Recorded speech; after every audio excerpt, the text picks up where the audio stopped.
Wait for it. Wait for it. There it is. I don't see it. Hello. Well, it's a little eyeball popped up. Two people. Sorry we took so long. I was bitching about private things to Lady Horror. But before we get into anything today, if you haven't already, celebrate this woman because she finally got up to memberships. Yay! Woo! So now we need to get her up to the full partnership program. So if you aren't already, go open another tab, turn on her thing, and if you want to donate some money, what are your membership levels? What do they start at? $1? $2 for it's kind of a basic membership that it's just kind of $2 if you happen to want to throw out money and support me. And then in the weird chance I actually decide to do just member chat only, I don't know why I would, but I might, then you can talk. $5 gets you into members only streams, which we will be having about once a month. Not this month just because I was a little flat-footed in preparation, but we will start that next month for doing that. And then there's a $20 or $25, one of those two amounts of money that then you can be on the streams. I'm going to be doing like a monthly wallpaper, cell phone wallpaper that you can download and put on your phone that I'm making myself. Ooh. If you're interested, you can message me your address and I will send you stickers. I think there's more, but I can't remember what else there is right now. Well, I mean, that's really good. And I actually got to say that I myself, it's going to kill my paycheck for a little bit, but we're trying to rearrange my hours at work so that way I dedicate all mornings to content creation again. Yay! So we're trying to rearrange it so that because my boss very much wants me to succeed on YouTube. And as it stands right now, I know that if I get consistent on YouTube, I could stand to make at least 4 a month, maybe 8. But I got to be good at it. I've got to actually have shit flowing. And considering right now, it's starting to turn to apparently YouTube is going to start turning to legacy media again. It's that time. No, I mean they just fired 100 YouTube partnership liaisons. So what a YouTube partnership liaison is, for anyone who doesn't know, if you hit a certain level, by the way, hi Moon, hi Christian, hi everybody. What a liaison is, once you reach a certain level of members and subscribers on YouTube, you get a liaison. And what they are is they are a person who handles your account and is your go-between from you to YouTube. So for instance, if you're a very large creator and you got hacked, you could actually go directly to your liaison. They can go in, they can figure out what's going on, so on and so forth. Well, they just fired 100 of them the other day. And they now want it to be more AI based, where they actually are trying to get it so that, remember YouTube Red? Well, they're trying to bring that back. They're trying to do that again. And they are trying to do whatchamacallit, legacy media, so that way when you go on YouTube, you're looking at the NFL, you're watching ABC, you're watching NBC. And I'm like, I already get that from my Sling. And yes, Natanya, that is something that made me think about today. Isn't it odd that right after they lay off 100 people, that this happens? Right after they do that, this all takes place. And it's sadly, I feel what happened to Gothics today, I think it upsets me more now than it upsets her at this point, because she's very much it is what it is. I have to handle it as it goes. I've done everything I can. I personally, it's something that I do dread. Thankfully, I am not famous in any short, so my risk is low, and it's not worth, I'm not even going to say the words out loud because it's just a challenge, but it's something where I don't like having to lose stuff like that. And will she get her channel back? I have no idea. The Horror said she knows people who it's happened to, and they've gotten it back. So that's what I hope.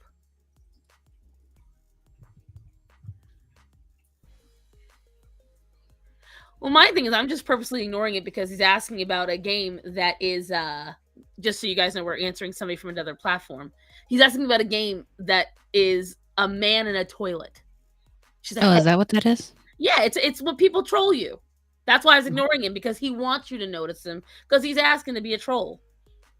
So, he's at least he's a little more creative than the ones that just talk about our teeth and our fat, but still. It's so unfortunate YouTube accounts can get hacked sometimes. Right. Well, it comes down to a lot of different things. There's Um, so many ways that they can do it now too. I just think that if you have two factor verification, it should be more secure. And it bothers me that even having it, you can still get hacked now. So it's like, why even bother doing it? But that's besides the point. Keeps out the lazy hackers. Right. Can't stand it. But so what I want to do is try to establish a foothold to get at least some semblance of money coming into on the YouTube side. I'm not giving up the restaurant by any means. I still have to go in on the daily and clean up at the end of the shift. So I'm going to be there for like 2 hours every night cleaning. Um, Right. because I'm still the fastest of the dishes. And I'm still going to be there for events and I'm still going to be doing all that stuff. But like I just did prep. My wrists are freaking numb. I bet. Yeah. And the thing is, my boss, like, she literally, they defected from Vietnam right after the war, and so she literally ran from pirates and shit when she was like 5. Wow. One of her siblings actually got kidnapped, by pirates, Hmm. and so when she came to America, she had to take on a large role for her siblings, and she did a lot of the cooking herself, and so she's been using knives since she was like 6. I wasn't allowed to touch a knife till I was 12. I don't even remember when I started being able to use knives. Big deal. Gothic's channel got hacked. Sorry. Hey, Marcus, no, I will not be going to MegaCon. That was too sudden of an announcement for us to be able to make it. To get out of Montana, you have to do just a little bit of planning, especially if you're going to fly. And I do not have the income to allow me to drive 3 days across country and 3 days back. Ew. Mm-hmm. Where's MegaCon? Florida. No. Yeah. That's and when is it happening? The 1st through the 4th? Of February? Yeah. No. Yeah. That is way too short notice. Athena, darling. I know life's hard. I need to fix my chair. We would have loved to go to MegaCon, but yeah, just too short of a notice. And thank you for the super chat. I appreciate it. Ooh. There we go. Yes. We are loving that you can get those now. Do not stand on my keyboard. I enjoy it. We like money. If you want to support this lovely lady, make sure you go and be a member. Starts as low as $2. Why not? You spend $2 a month on fast food, don't you? Go give it to the elder god. I hope you're not spending $2 on fast food, but if you are, maybe cut the budget. Send it me instead. Exactly. I'm less fattening. I am fat, but I'm less fattening. We're a healthy fat. I am the only healthy fat you will get. We're the avocado of influencers. You should put that. An elder god avocado. It's interesting.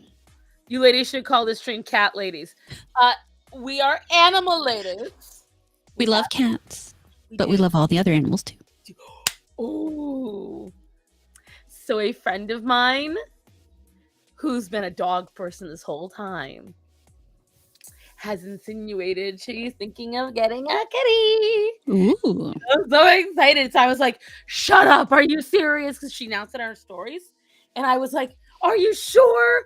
And she's like, well, I was raised to believe that cats were gross and nasty because my mom said it. She goes, but then I talked to my friend who loved dogs and she got a cat and she's like been selling me on it. And I'm like, girl, there's a reason I have 14 cats, but only 2 dogs. There's a reason I have 5 dogs. Well, technically 4 dogs and only 2 cats. So she don't want that independence. She likes them. No, sadly, my dogs are basically cats in a dog form. So it's not like I got away from it. That's true. But yeah, because it's funny is I think I've told you this. I have like 4 friends that I used to work with at Walmart back in the day. And they're always in my stories now on Instagram, and I love them for it. Every one of them who thought I was a loser, and we jokingly call each other loser, but they thought it was loser quality to own a cat. Every one of them has adopted a cat, and they're like, "Oh my god, you were so right. It's so amazing. I love this animal. They're my baby." Blah blah blah blah blah. Look at that beautiful fresh cut. Well, sort Say of. hi to Flynn. He's visiting for 2 weeks. I was just saying, wait a minute. I don't recognize them, but they look like they're looking fresh. Well, the fella that we rehomed him with is out of town on a cruise. And he didn't bring you. Someone had to watch the dog. I guess so. Besides which, as much as the guy's a good family friend, he's not the kind I want to be hanging out with. Does he watch your streams? No. Okay. He's retired Uh-huh. and old. Uh-huh. Just, yeah. This sounds someone perfect to go with, because then they can watch the hotel room while you go out and have fun. No. That's how I see it. No. Is he someone who will have to be with you the whole time? No, he's someone who gets drunk a lot. Oh, so he has his own hotel room. Got you. I got you. Right, Natanya? I feel like I've converted them just a little bit. Because the thing is, at the end of the day, listen, I love dogs. I love my dogs. I'll be the first to say, since becoming a dog owner, I have had to be a lot more of a homebody. I have had Greta now for, she had her since 2016. Okay? From the moment I got a dog, I had to change the way I would go out. When you have a cat, even if you have 10 cats, even if you have 30 cats, you can go for 2 days. You can just fuck off. As long as you drop enough food on the floor, they're great. Okay?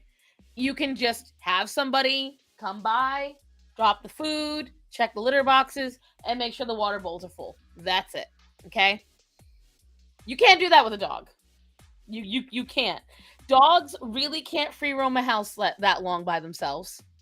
They can't go to the bathroom with that because they don't have that wherewithal as much, and they're more destructive. Like, they're more willing to eat the poop afterwards. Like, you can't leave like a little dog box, like a cat box you have. You can't leave a dog box of fake grass, because a dog in its boredom might walk over and rip it up. You see, that's why I have a dog door. Right, but even then, you can't have that, because what if the dogs get out and then they can break out of the fence while you're not home? Like, there's all different That things would that go wrong with really that. be magical if they did that. Listen, but not impossible. It's not impossible, no. If they could dig under the fence, if they really put their minds to it. Thankfully, not something they've really put their minds to. So Right. And so it's like, it's a lot of different when you have dogs. You have to rearrange everything, because you can't just leave food out. They will just gorge all that food in one go. it depends on the dog. Ours, you can actually just leave it out. They don't gorge that same way. You've never been gone for 3 days and with no monitoring them. Like, you've always. I mean, I can put an entire bowl of food down, and they don't. They picky eat. Right, I'm saying, but that's what I'm saying. Like, when there's nobody there at all, their behavior always changes, because the dogs are by themselves. So they might eat out of nervousness. Like, again, I feel less anxiety leaving for a week, because I know it's easy to find someone to drop food down. But it's not the same with a dog. It's just not. And even though you might have a breed like that, overarching, you're more of a special Right, case robust. thing. Hello, robust. That's what I'm saying. Like, so for you, it might be the case, but we know overall it is not the case. Well, there are a lot of dogs. A lot of it depends on how your dogs are raised. Right. But even then, sometimes, like with Orion and Greta, Orion is much better at eating than Greta is. There was many times before Orion came along, and even afterwards for a while, Greta would just refuse to eat for no reason. Any stray wind took by her, she wouldn't eat. If anything disrupted the flow of time, Greta was not happy. As I was saying, it's like it's very with dogs. You don't have as much independence, and especially if you have smaller dogs like Chihuahuas, for instance, your entire life is very much about the dog, Well, and plus that a Chihuahua is more portable. they are. But there's still places you can't bring. Like you can't bring your Chihuahua to Disney. And that's the thing. This friend of mine, she goes to Disney all the time. She might she doesn't socialize, but when she wants to go somewhere, she has to leave the whole ass house for like a few days. I can tell you right now, I filled my dog's bowl before 10:30. It will still be full when I get home tomorrow morning. Right, when you get home the next day. What I'm trying to say is Hey, you Joker. fill that bowl and then leave for 5 days and have confidence your dog's going to be able to have enough food for 5 days. Whereas theoretically with cats, you can. I know because I've done it. And it's, if you have to, you have to. But that's what I'm saying. Overall, cats give you a lot more independence as a pet. And you see, we have actually gone and had someone just stop by the house twice a day with the dogs and feed them and spend a few minutes with them and go, just like you would with a cat, and had no problems.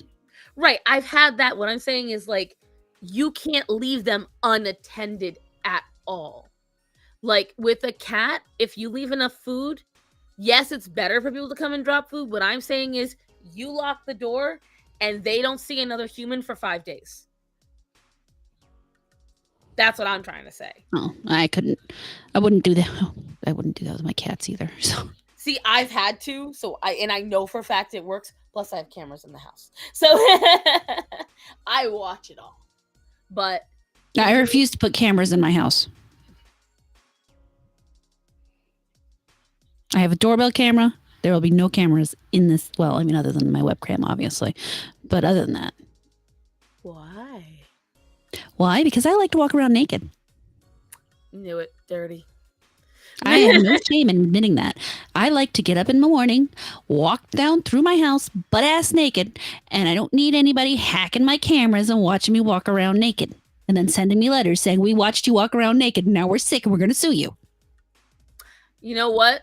I walk around naked with the cameras. Do your worst. I'll walk out in my front yard naked. I've done that once or twice too, but that's a different discussion. I feel no shame. But what about my mom? She's usually at work when I'm. What about? It's not like she hasn't seen me naked. My mother knows what I look like. Here's the thing, Marcus. I don't know how it is for all females, but I'm getting the feeling she's going to agree with me. If you're really close with your mom as a girl, your mom sees you naked a lot just because you don't give a fuck. I would march in up until the day my mom died. I'd walk in on her going to the bathroom. I walk in on her in the shower. We didn't give a single flying fuck at all. My mother. It's my mom. There's like too much. I have nothing she ain't seen. She has looked at things on my body that no other person in this world should probably look at. Mm-hmm. And so, yeah. If you're close, like, and maybe it's a girl thing. I don't know. Because I know guys don't do that. I know it's definitely not a dad-son thing. From what I've seen. See, look, I can never be around my dad naked. I have heard most guys reiterate that it's not something they could do around their dad. Right. And some people, if you're not super close with your mom or it's got kind of a different relationship, but my mom and I were like super close. I mean, it's not like I like seeing my mother naked. It's just I don't really care. We aren't aiming for it to be the outcome, guys. It's not something I do because I enjoy it. It's just something that happens. Right. Like, as I'm saying, like, it's you have to have that particular kind of relationship with your mom. And I'm not saying it's all girls, Moon, but most girls I know that are really close with their moms have done similar things to me. But every guy I know that's super close with their dad has never done that. It is not a thing. So I think it is a matter of funny. Only, huh? It's kind of funny, right? Like it's. But think about it. Think of a single guy you know that's close to their dad, and they're like, "Oh yeah, my dad and I let our wangers fly all the time." Like, imagine. Can you even imagine that as a thing? And so, it probably because most guys don't look good naked, so it's harder to ignore. Once again, I've never thought of whether or not my mom looked good naked. Yeah. Okay? But we just fat old bitches with saggy ditties. Like that was just how it is. That's how me and my mom were. It's uncomfortable. E- You don't have to, babe. It's not you. That's what I'm saying. Like it's not every girl, but I mean, girls that are comfortable with it. I guess I don't. I could understand why, if you were raised in a certain way, being naked around somebody else would be uncomfortable. But when you've been raised in a way in which your parent was a very trusted figure, Right. specifically your mother, then it's not something that you even really think about. Like, I don't think about the fact that I'm naked in front of my mother. It's just not, it doesn't, I get up, I gather whatever I need, I go downstairs, I walk through the living room, mom's down there, she's doing whatever in the world she's doing, I go, hi, mom, and I go to the bathroom. She might make my mom might have made like a. Can you put can you put your boobs away? Oh, your butt's hanging out. Like she might say something, but it wasn't a. Like again, so you guys were raised on farms. Mom won't even say anything. We're again. My house is full of ball busters. We always were, and it's like for instance, all right. So to put it in perspective, even as we're saying this, whenever I watch anime, and I don't know if horror's gonna know what I'm talking because I watch a lot of ones with romance, and a woman's in a bath, like one of these open air baths, or a girl stays over. It's always a come take a bath with a perfect stranger. They've just met them, and these That's two weird. girls will hop dead ass naked and have whole conversations in the bath. And this is a very common cultural thing in Japan. That's fucking weird to me. I mean, I guess for them it's a little less weird because they're used to communal bathing. That's what I'm saying. For them, it's not weird. For me, I would never hop in a bath with my mom. Nay, nay. No, Not that's happening. her nudie water. I'm gonna have my own nudie water. Thank you very much. Like she could have easily been in there by herself. There's only one person I'm sharing nudie water with, and that's my husband. Well, That now I'm wondering if I would to a naked Japanese bath with my mother. I don't think, like one of those hot spring baths. I'm not sure. if it was big, okay, like if there was big where I'm not in her aura of liquid, then Yeah, I yeah. You think, got to have okay, that space so you have the bubble and you gotta be a good distance away. But even then, it would be odd to me. That's something like that's where I could see, like, what did I walk in? So it was a conversation about cameras in the house. Let's That's how this started. And now we're talking about naked Japanese baths with our mothers. That's all. Mother-daughter bonding, of course. That's what we're talking about. Like I just personally it would not like so how it was is and you can just rewind.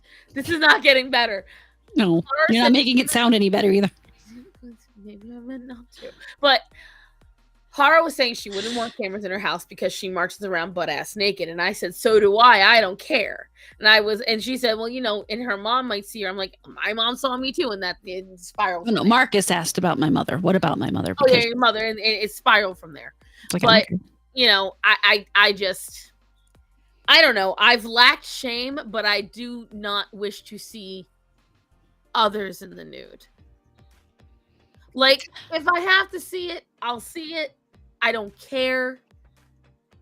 It's just like I don't like public locker rooms. I don't like spend my time naked in a public locker room, and I don't like to see other people naked in a public locker room. I just want to get out of my clothes, get into my other clothes, and then go do my thing, and then come back and do the thing in reverse. Public locker rooms always smell bad, and for girls, it's different than guys. Guys' public locker rooms smell like weird sweat and nachos. Girls, it smells like every other aisle in Target, Macy's perfume section, or fucking Victoria's Secret.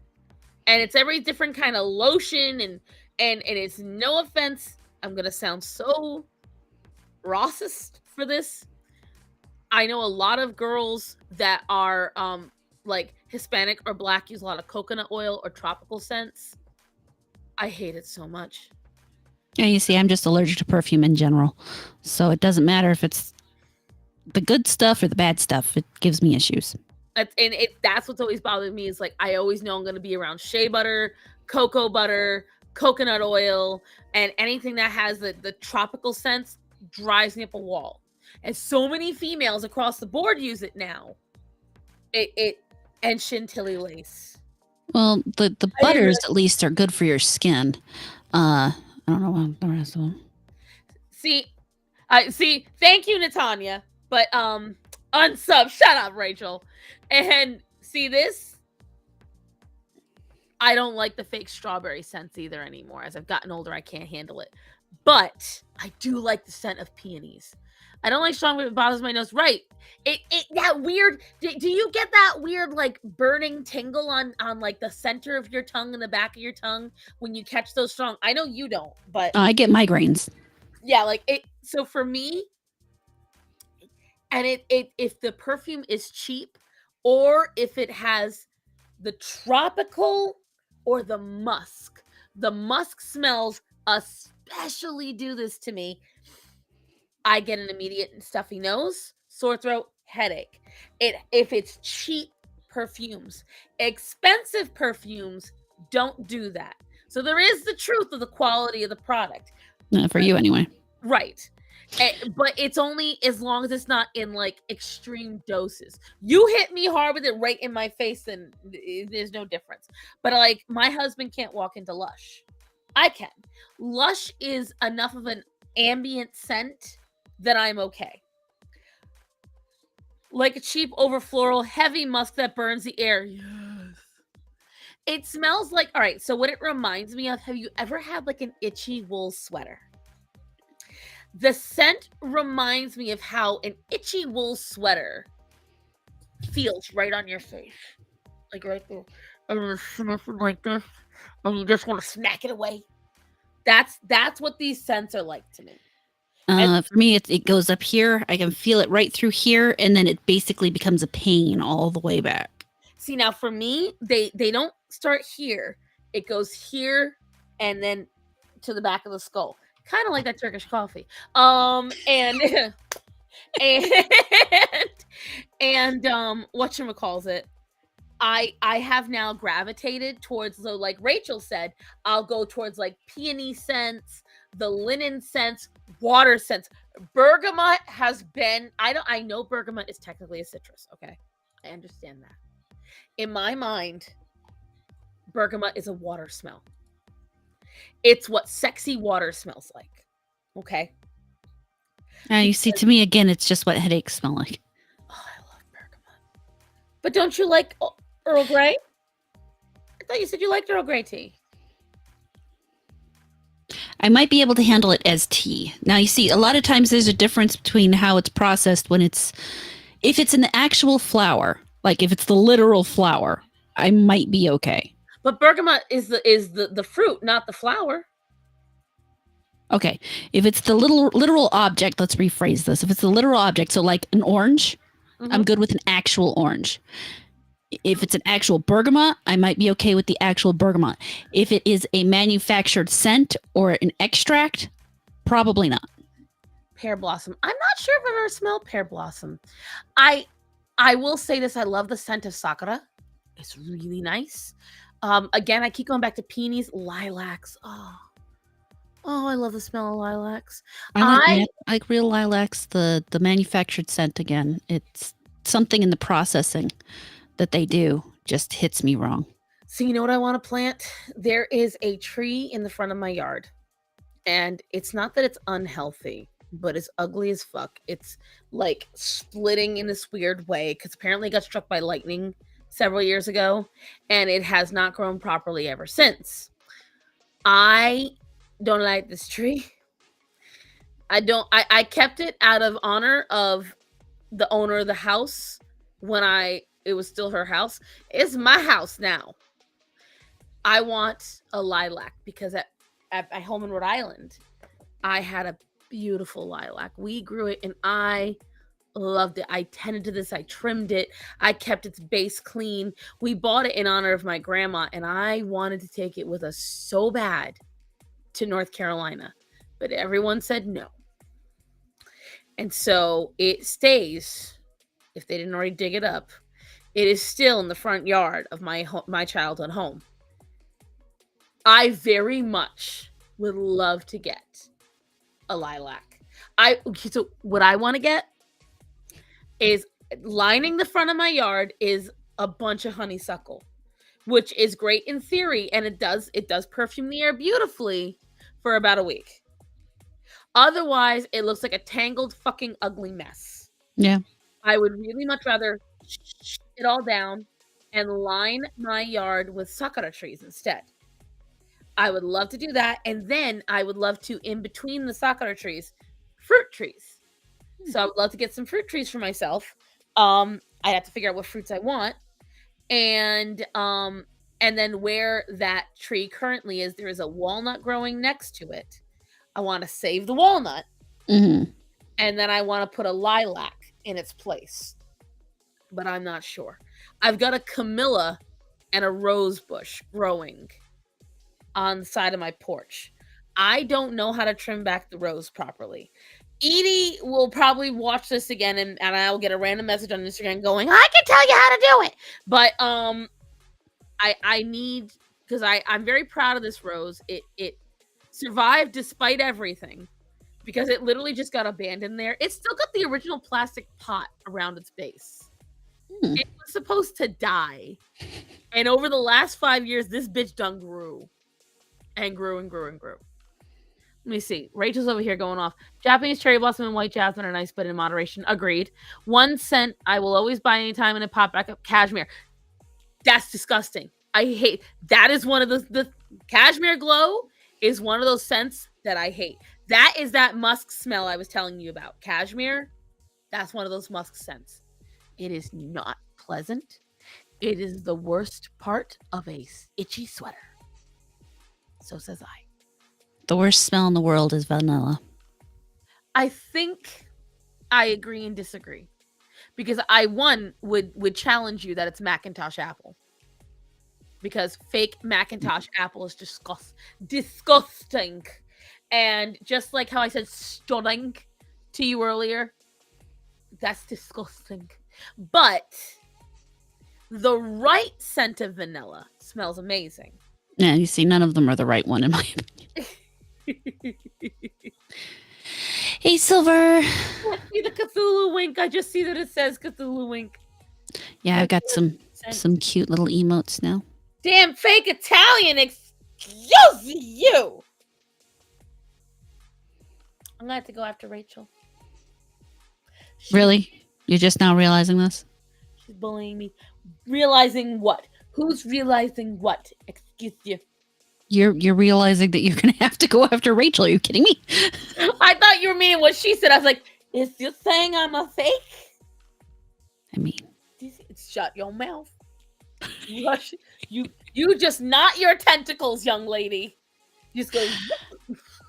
vanilla, when you're talking about an actual vanilla bean, vanilla cookies, vanilla ice cream, basically, if it's actually made out of actual vanilla, fine, good. If it's a perfume, if it's fake vanilla, even if it's fake vanilla food, especially if it's fake vanilla food, oh my God. I don't want beaver ass. Awful. Huh? I don't want beaver ass. That's one of the many ways they make it, yes, beaver ass. These insults when I make spaghetti on Thursday and break the pasta! I'm not even Italian and that hurt. I've She should be making it herself. Huh? She should be making it herself. Pasta's not that hard to make, people. Just gotta get the machine. Actually, even then, it's not that hard. Vanilla beans. You don't even need a machine. Just make the pasta and cut it. Moon, let me tell you something. I really get mad when people say vanilla like something is bad. Let me tell you all something, okay? There is nothing as satisfying as when you have an upset tummy or you're hot and you have that crisp, delicious vanilla bean ice cream. Just that real shit. Oh. What? Go ahead. Oh, no. I mean, I prefer strawberry, but vanilla bean ice cream is in fact delicious, but it's best served with pie. I love it just by itself because honestly, for me, I don't need the ice cream ruining the pie. Let me see. I like it. The irony, Mad Gent, of your hate banana flavored things but love bananas is that the banana flavored is actually not banana flavored. It's what bananas used to taste like, as opposed to what they currently taste like. You know what the worst It's a thing is whole though? thing. They now flavor things now like the current banana, and I hate that too. Like I love bananas, but I don't like. So I'm with the Mad Gentleman, and here's why.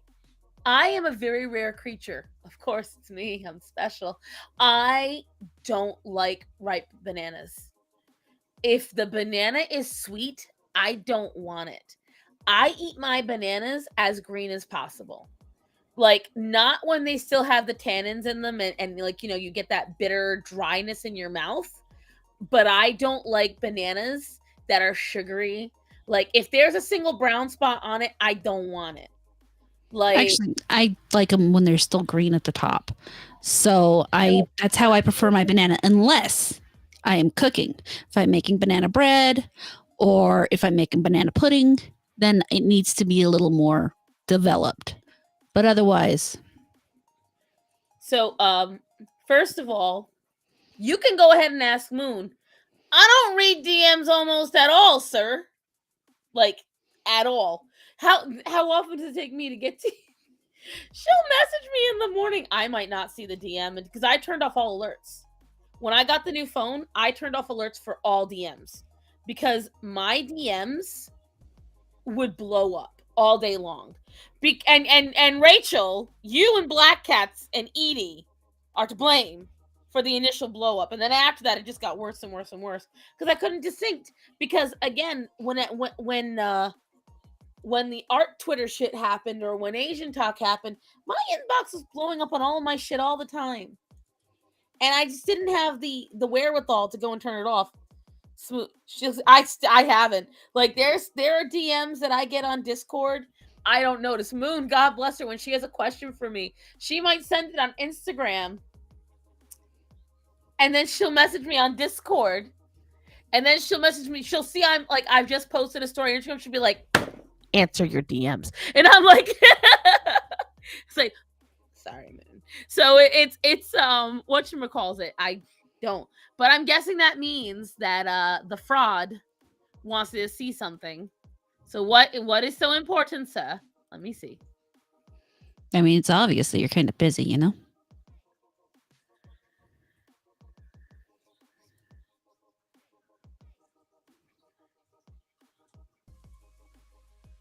I'll settle this later, okay?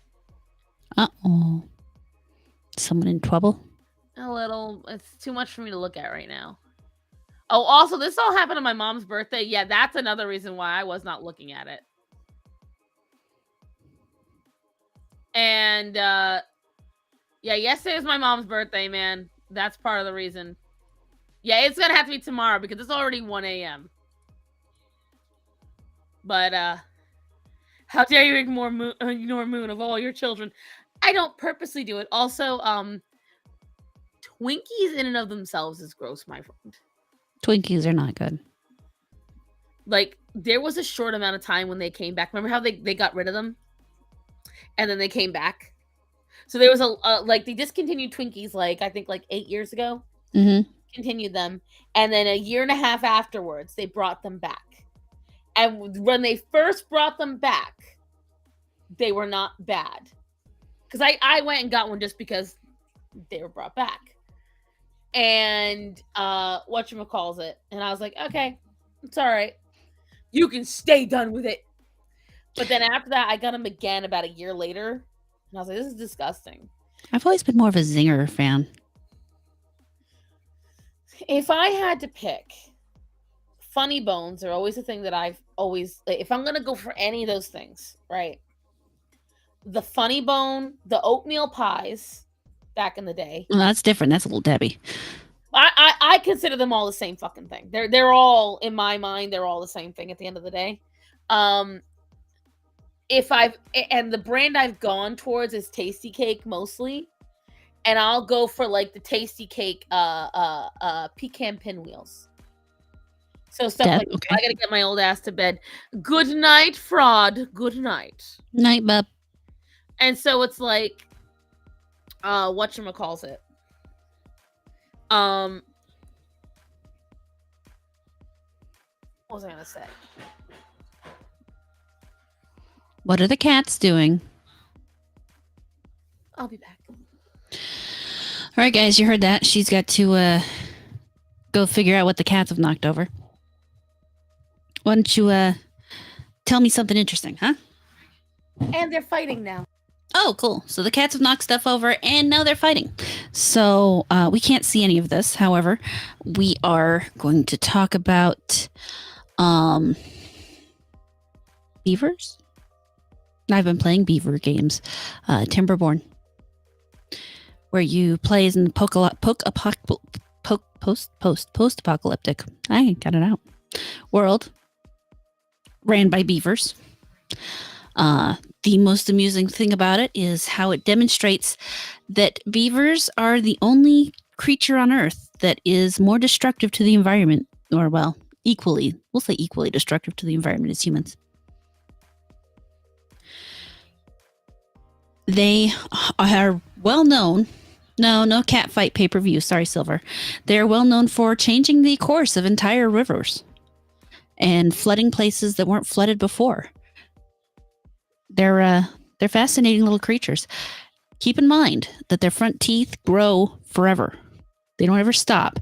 So part of the reason why beavers eat so much wood is to keep their teeth from growing just all the way back.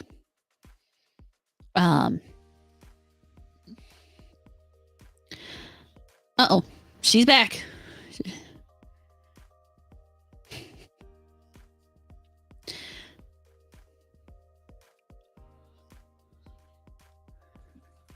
How much wood could a woodchuck chuck? Woodchuck wood.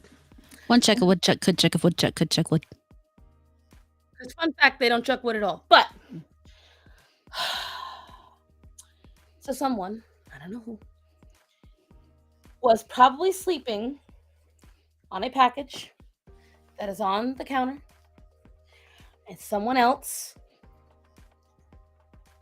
Axel, jumped onto them to attack them. That's the best I'm getting out of it.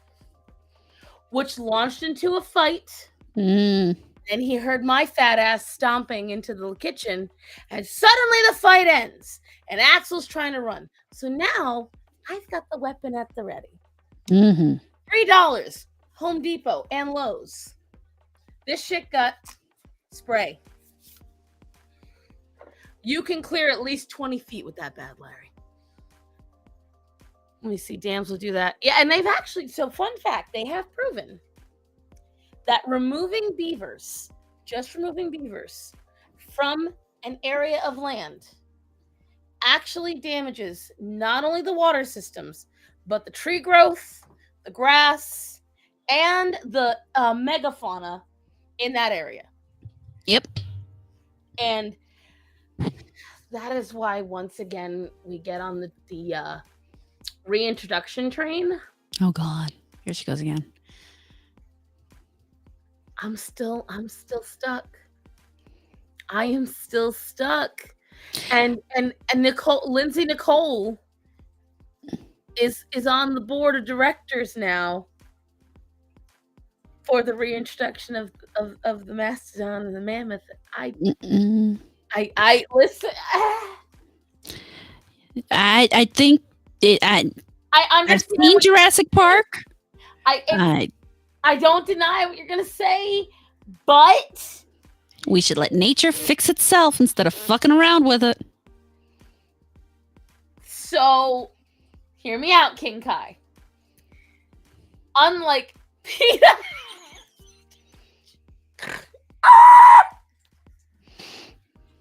Hush. Here's what I will say. The dinosaurs never interacted with humans. And the only reason that these animals went extinct was because of humans. And it's a direct result of our actions. Not only that, but these creatures were alive while we were alive within the last 4,000 years. We're not talking 30,000 years ago. We're not talking 100,000 years ago. We're talking within the last 6,000 years. Yeah, because that's still not a long time or anything. It's a long time, but in terms of species, it makes more sense. Like, No, it makes sense that humans want to get involved and fuck with things they ought not fuck with. I want to pet a mammoth, damn it. That's not a good reason. And since I can't pet the ones that already died, because they're in the climate control and it'll damage the specimen, I gotta get the mutated, reincarnated babies. And then on top of that, we'll fix the environment. Or make it worse because the environment has had 6,000 years to evolve without them. 4 to 6,000 years. It doesn't matter. In the end, the world will fix itself as long as we stop trying to fuck with it. Technically, we would be unfucking it. No, we'll be trying to unfuck it, but because we're deciding we're doing it without actually knowing everything involved, because that's what humans do is run around and do shit half cocked, we make it worse. I do agree with that to an extent. They actually, this is the first time I have actually seen them doing it full cocked. Okay. So, how they're doing it currently, they are on a 15-year study with the Eurasian bison, which they have brought back from extinction. Okay. And it is being, whatchamacallit, it is being monitored in the tundras of Russia. They have several different large swaths of land that they are have different types of herds, they have different populations, and they are seeing if there's a benefit, if there's not a benefit, because these are a megafauna fauna that was in the tundra, in the Arctic over there, and they want to see what the benefits are. Just like with how, if you look at the gray wolf coming back after so many years, what about an elephant? That should be close enough, right? So that's what they're actually using. The Asian elephant is how they are doing this, because they have found the Asian elephant is the closest relative to mammoths. So she should just go pet an Asian elephant and we should all shut the fuck up about it. If we got Asian elephants a big enough coat.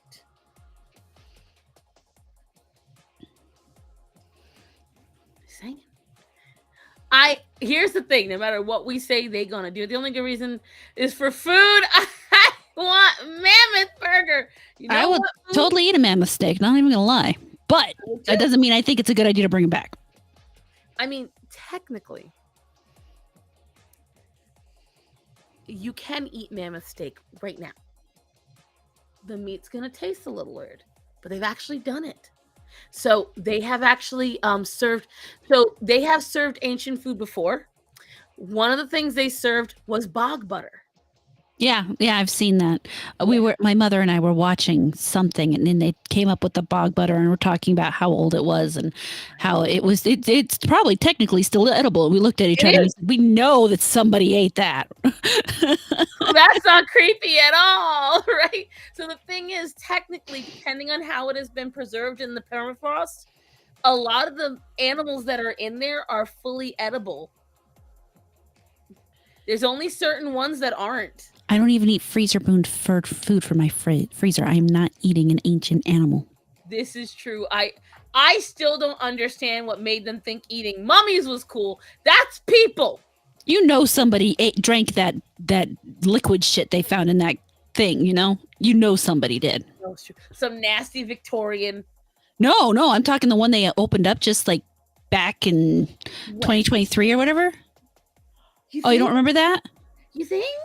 Oh, I'm positive. I am 190% positive that some weird little scientist out there dipped his little finger in and went, yeah, just getting the image in my head. You know it. And how dare you, Fox? But yes. the thing is, I would agree with something that's been like dead for millions of years. I would agree with something that's been dead for hundreds of thousands of years. I would agree with all that. Something this recent, like the is it the Atlas lion? Wait, I just got back from patrol. What scientists eat it? They was licking up their mummy juice. I'm just imagining just the sludge. I just like Rachel's comment, King Tut's curse be self-inflicted, I guess. So yes, the Tasmanian tiger, the dodo. These are animals. Like, fun fact, the dodo is a pigeon. I just found that out. And while technically humans were not the cause of death, technically humans were. Now, this is one of the other reasons why, again, hello, Ark. This is one of the reasons, again, why I am more for a mammoth. Hear me out. Because the dodo wasn't killed by humans. It was killed by rats, pigs, cats, and invasive birds that were brought to Mauritius by people. These animals invaded the territory, invaded the space, and the thing is, dodos did not mate very often. They didn't lay a lot of eggs. And when they did lay their eggs, they were very large. And if you know anything about birds, it takes a lot of work, takes a lot of energy, takes a lot of calcium. So when you only have one egg in every mating season, they keep getting eaten, and it takes you a whole other fucking year. So this is where the problem starts, right? The thing we do that I don't like is we try to adjust a ecosystem with animals that are not from that ecosystem. That I hate. We do it all the time. We still think it's okay to do. And then we have gypsy moths is a great example. We have lantern flies. We have burrowing horn beetles. We have 5 different kinds of. We have snake heads. We have all these different things that don't belong in the ecosystem. And that is what ruins it. Whereas the mammoth, we just happen to think that if we make it come back and drop it back in, everything will be fine. Will be because it was originally there. 4,000 years ago. It still was originally there. 4,000 years ago. Yes, but if you look at the places we're putting them, that place hasn't changed. Hasn't Those landscapes, they haven't. Not in several thousand and years. is it really necessary? Yes, because what they're trying to, they haven't changed in terms of the same flora and fauna technically live there. But they're saying, like, for instance, the Great Plains didn't used to be Great Plains. Unlucky. There was a lot different there. Giant hornets, thank you, yes. I mean, the Great Plains were also once underwater. Should we bring back the megalodon?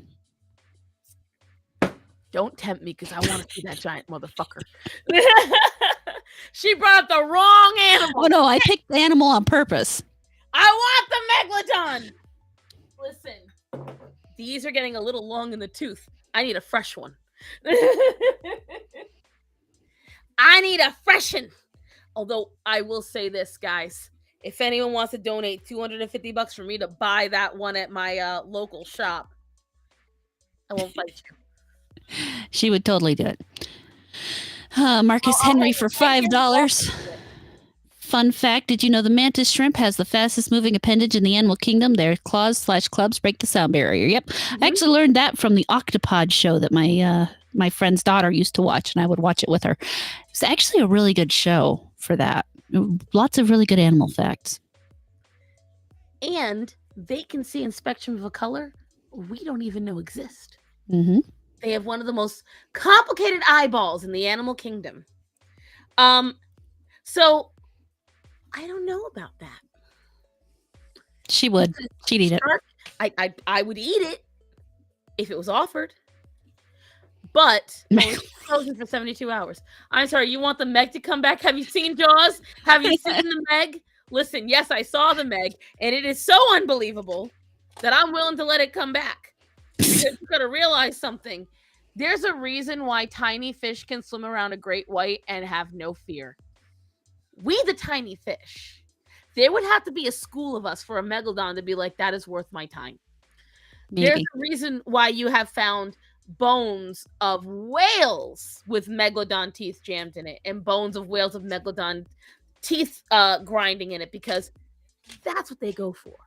And it's actually been suspected that they were not active hunters either, that they were scavengers, because when you're an animal of that size, you have to expel the energy in the best way possible. And that's not always going to be actively hunting. You got to conserve your calories for everything else. Prefers to be called Megalodon these days. I'd only one way to find out would be to make the mammoth, to make it happen, right? I mean, we know it exists. That's how If we're going to take ourselves out, it might as well be by creating a new creature, or putting back an old creature, or something like that. I don't know. It's better than them fucking around with the weather anyway. Only marginally. I definitely take that over the weather. Like, I really don't like the idea of us. Like, that's something I actually am not cool with. I am cool with trying to prevent a volcano. Like, I'm cool with trying to figure out how to divert a volcanic explosion to not hurt people. Like, not stop it, but divert it. Like, can we send that like lava to another direction? Can we divert it away from homes, people? I'm cool with that. And then it just blows up a larger city. Yeah. No. Again, I'm not saying like here's where the volcano is going to push and we put a cap on it. I'm saying we just make sure that as it's exploding, we have a way to send it just one direction, just one single way, so that way it's away from people. I'm sure you've noticed I don't particularly trust humanity. Neither of us do, but I mean, I ain't got much of a choice, sadly. We're not the ones in charge. So you hate whales and want the Meg to return? Yes. As a matter of fact, I do. Let's find out how to control a volcano. I'm sure the Chinese will fuck that up. I don't think there's any way to truly control a volcano. And the thing is, like, yes, the Atlas bear, that is one. There's a lot of animals and large animals that got destroyed by us purely. But seriously, I love holding these things. These are, if you ever can get a chance to just own a fossil of any kind, guys.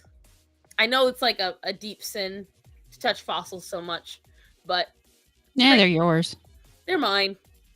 It brings me unbelievable joy to know that I'm holding the tooth of something that could have actually absolutely destroyed me back in the day. Somewhere in the oceans, millions of years ago, this shark shed its tooth like it was nothing. And then somehow it split. And now I hold it today. That's the shit that goes through my head. Like, when I hold a fossil, that's what I think about. Like, this particular tooth, you can still see the razor on the edge. Now imagine that digging through. How much is a fossil like that? So these I got at a very lucky price. $12 a piece. I got these. The man who had them got them in bulk and did not understand the value of what he had. Now, these would cost at least $70 a piece.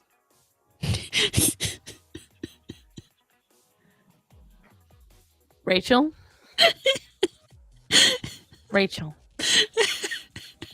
Rachel, I need you to understand that not only are you correct, but I know exactly which fossil you can send me.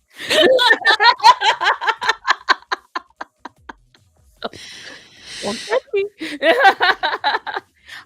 I will pin every single comment of yours in every video. I promise. These aren't fakes, and the reason you can tell is one, and I gotta get the dust off of it. Now, this one is less oxidized. Not only are you correct, if you look, you can see the root of the tooth right here. You can see the enamel chipping off in layers. right there.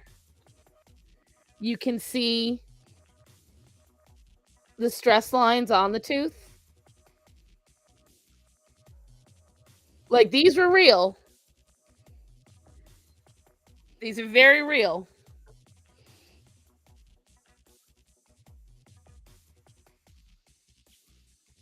This one has a little bit more, but this also got more damaged.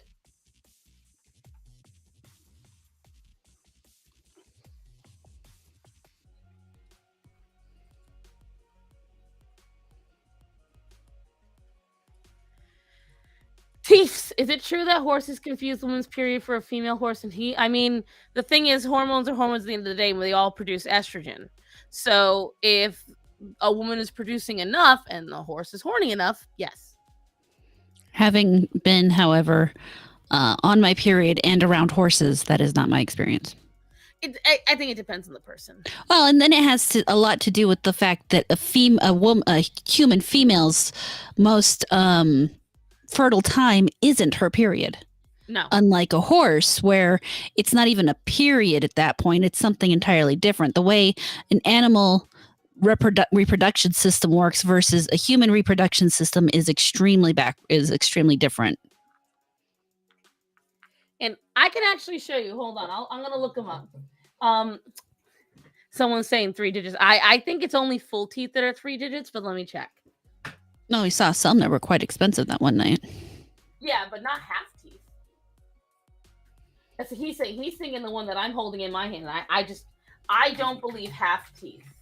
Yes, Dave, the correct word is estrus. I'm so glad we have the biologist here to correct me. Now, Dave, tell people how male horses figure out horses are in heat. Ooh. It's gross. It's real gross.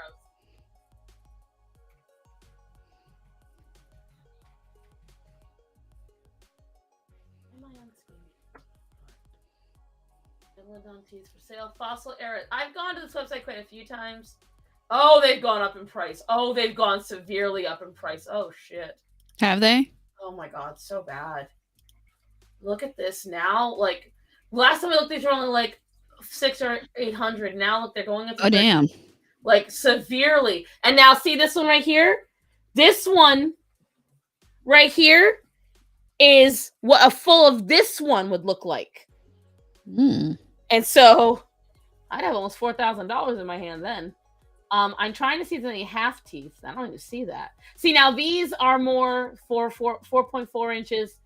These are more affordable. I would definitely like a full tooth.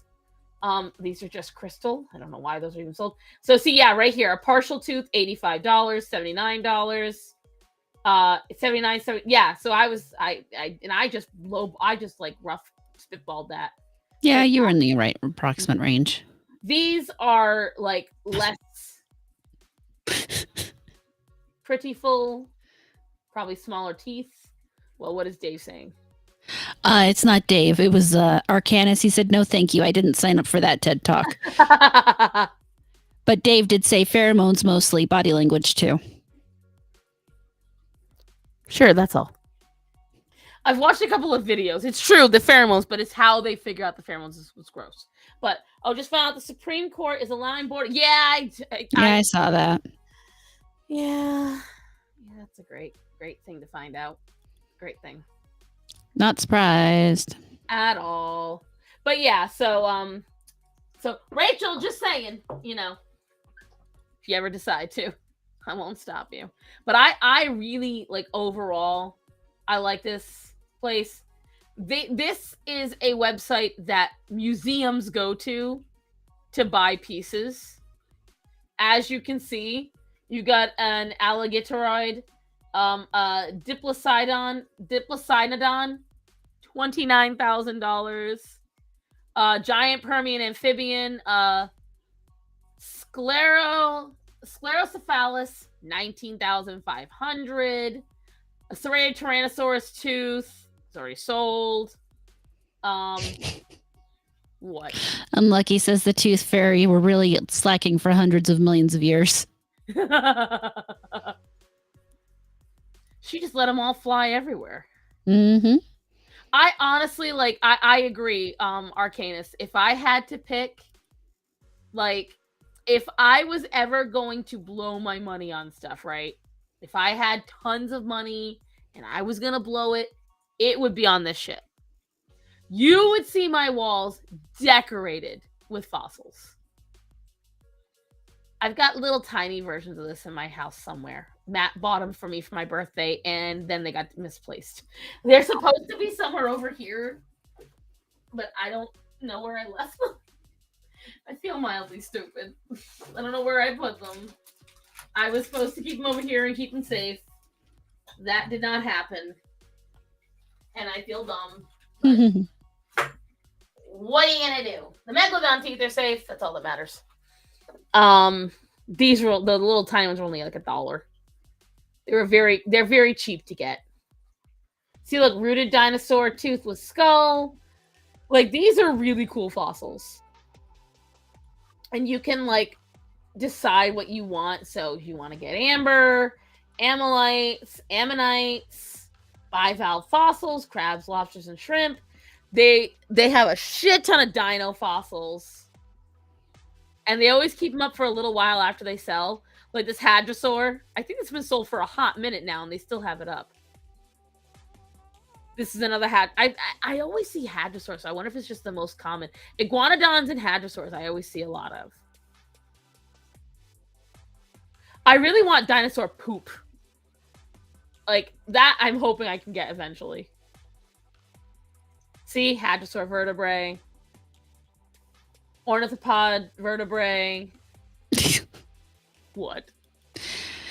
Now here's a story all about how dolphin mating turned my world upside down. Dave, you have an unhealthy obsession. Dave! What's the biggest fossil on the planet? I'm not sure. I'll find out. As for your question, Rachel, no. I know I have no desire for a longhorn because my biggest temptation would be to feed it to the dogs. That's a lot of chewing stuff. See, I don't know if they do it by size. Highest price. I don't know. I'm assuming it'd be under the dino bones. This hadrosaur is 22 inches tall. I know they had one once that was like an entire wall. I know they've had Tyrannosaurus heads. I've seen that once or twice on here. So these are all vertebrae. So these are boring. So let's go over back to the fossils. They got meteorites too, which I would also like. Coral crabs, dinos. They have mammoth, only teeth, which is actually pretty affordable, all things considered. Dave says biggest fossil so far is in Argentina of a massive sauropod. The biggest theropod fossil is also in Argentina, Gigantosaurus, he believes. Right, but we're talking like what they have for sale on the website. So they're saying they have mosasaur. I remember them having a really large one. I remember it, but I don't know. Little Fox says after winning the lottery, local Italian woman spends $1 million on a collection of extinct animal fossils and poop. The only reason she was for this, y'all gotta catch them all. How dare you call me out? He's not wrong. Oh my god, if I won the lottery tomorrow. All right, so see right here, look. They had this whole ass pterosaur on here once. That's a decent size. So they've had, let me see if I click on mosasaur. I haven't gone all the way down. Maybe they had a full-on mosasaur. So I don't know if they had this for sale. This is Bruce, the giant mosasaur, the Canadian Fossil Discovery Center. So no, I don't think that's one they sold. Whoa. Upper jaw of an Ignadammosaurus with rounded teeth specialized for crushing ammonite. How crazy is that? Oh, that's cool. Looks like mushrooms. I thought that was like an issue, but that's their teeth. That's crazy. So it's like, and this is why I like this shit. Oh look, you can literally click the under 50. Ooh, I can get a Spinosaurus tooth. Nice. Oh, I kinda. They're not very big, but I think I'd be willing. Hey, Metastep, thanks for the $2.99. He was distracted by Star Wars lore and Fortnite. I'm sorry. Look at this. Look at this. That's tiny. That's less than an inch. Star saying, how dare you? I would never do that. Is currently checking the prices on the least expensive fossil. Rachel, I'm Oh, that was Little Fox. Oh, look at this. This is only 2.3 inches. $45 for a megalodon, but it's a juvenile. Ooh, sperm whale tooth. See, Very cool. This is where Starman needs to start looking more often. I'm just saying. Tis Dave says Spinosaurus was one dinosaur whose reconstruction changed so much since the 90s. That is so true. That is so true. So I love watching like documentaries on shit like that, and he is. Oh, look at these little seed cones. How cute! Cute. Rachel, I got scolded for shit I didn't denounce I'm doing. Hi, Faye Queen. What is it? I guess what shit I didn't announce I'm doing. Hi, Faye. I will say, so close to release of Helldivers. That's all I can think about. You should be looking at these fossils, is what you should be doing. See all this? Oh. If Starman surprised me with like a bunch of shit from the under $50, I've told him in the past, my goal is to have a collection of fossils. I don't need exotic, although exotic is fun. Look, I could have a vertebrae. I could have so many cool things. 6-inch reptile vertebrae, seed pods, hadrosaur teeth in 3 parts. You keep tattling on them. What are they saying? Little Fox says, I don't blame you, Star San. If I had the money, I would blow any money I had on me to get any of these. Just one tooth, I'd be a happy ma'am. Night, Marcus. Thanks for stopping in. You sent me something on Discord. I'll check it afterwards, babe. Screw them fossils. I'm going to make an entire species of bug fossils on the 8th. Why don't you make like a tumbleweed and go to the desert and dig some up? Because she just has to come out here and visit me. It's true. We've already kind of made a plan for it at some point. First, we have to do the New York trip, and then I'm going to go to see her, and we're all going to try to find fossils out there, too. And right near me in South Carolina, there are whole swaths of land filled with shark's teeth, because South Carolina was like where the megalodon used to like proliferate, I guess. I don't know how to say it properly, but that's where they was. You little fish. See, like, this is shit where I just... Starman got to get up on this shit. Because I just want this all displayed in the back. Because, like, all right, so I made a plan, right? I made a plan. Now that I own the house, kids, I kind of want to build my office on the property. But not... Good night, honey. I want to build my office on the property. Outside of the house, because then I wouldn't need this room and it would separate work from home. Yeah. The only problem is then it'd be a lot more difficult with the dogs during the day. That's the first problem. I'd have to bring them out into the office with me. So that's the first issue. You could always build them a little run on the side of the office. Well, I was thinking that, but then I also thought, wouldn't it be nice if I had office bunnies? Little wabbits just for the bunnies. While my boys get some geology books, find where the past muddy, swampy areas, you find some complete fossils there. It's why so many are found. I am not digging through the muds of North Carolina, sir. There are venomous creatures out there. I'm going to have my husband do that for me in South Carolina. Reminds me of how Nick Cage, office chickens, no, they're going to be out there in the backyard where they belong. Speaking of expensive stuff in my country, we got a special silver that costs a lot. 2 kilos of it went for around $4 million. Wow. That's a lot for silver. Well, a kilo is not exactly a small amount either, though. True. That's true. But still, that's a lot for silver. It's still a lot though. I got that fossil museum like 8 miles away. I can just bust in and grab a mammoth tusk, which is the most frequent thing they find of mammoths besides their teeth. You think they'd be a little cheaper to buy? Mm. What? What? You gonna purr?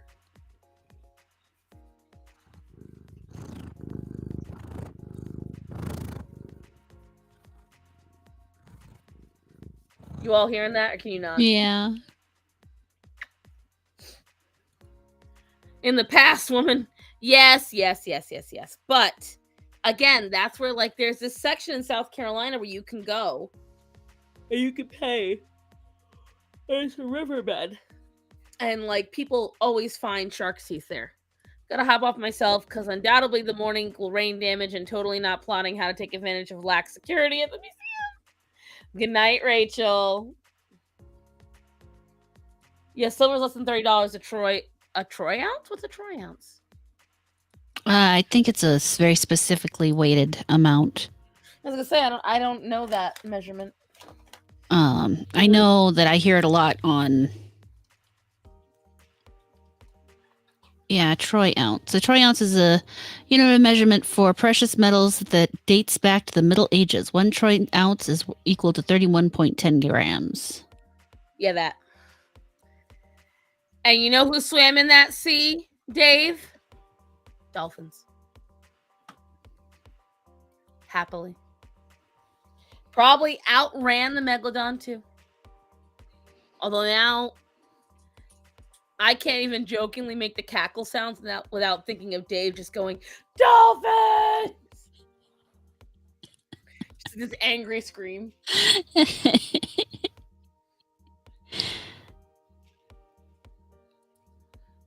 Don't mind me. I'm still getting a residual headache. So if you guys didn't watch my shorts today, I went out with my boss earlier today. I went to a restaurant that is a kebab restaurant, right?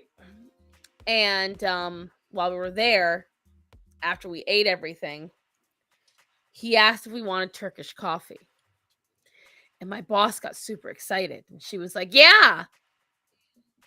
And so she asked me if I wanted some. And I was like, sure, because she knows me.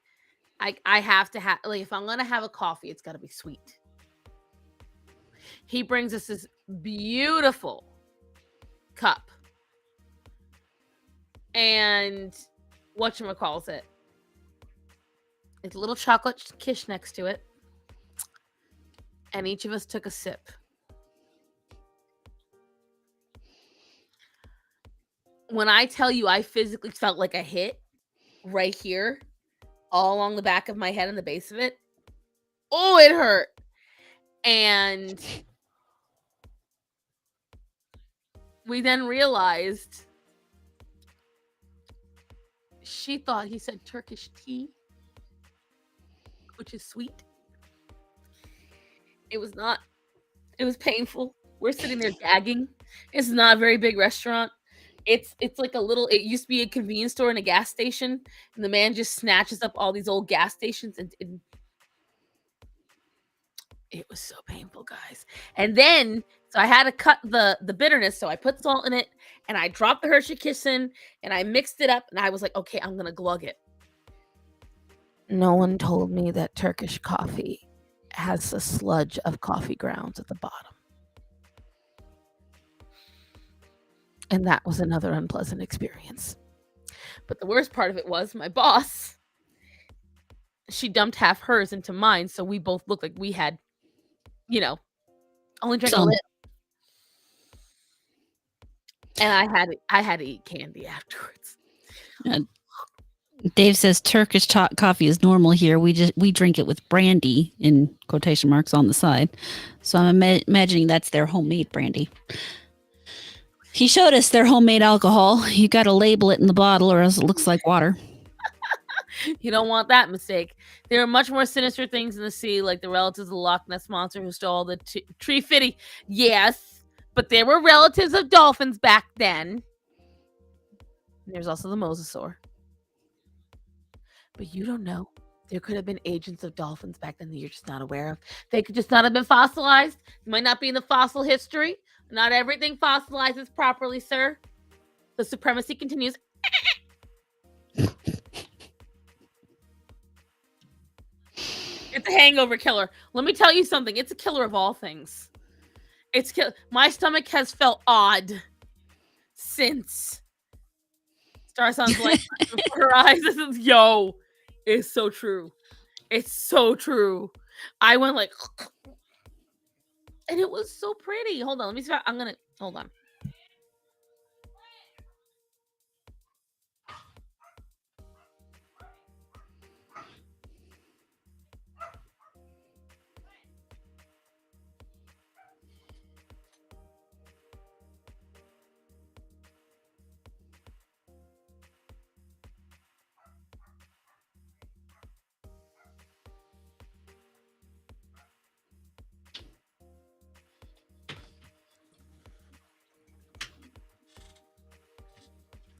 Hold on, I'll show you guys.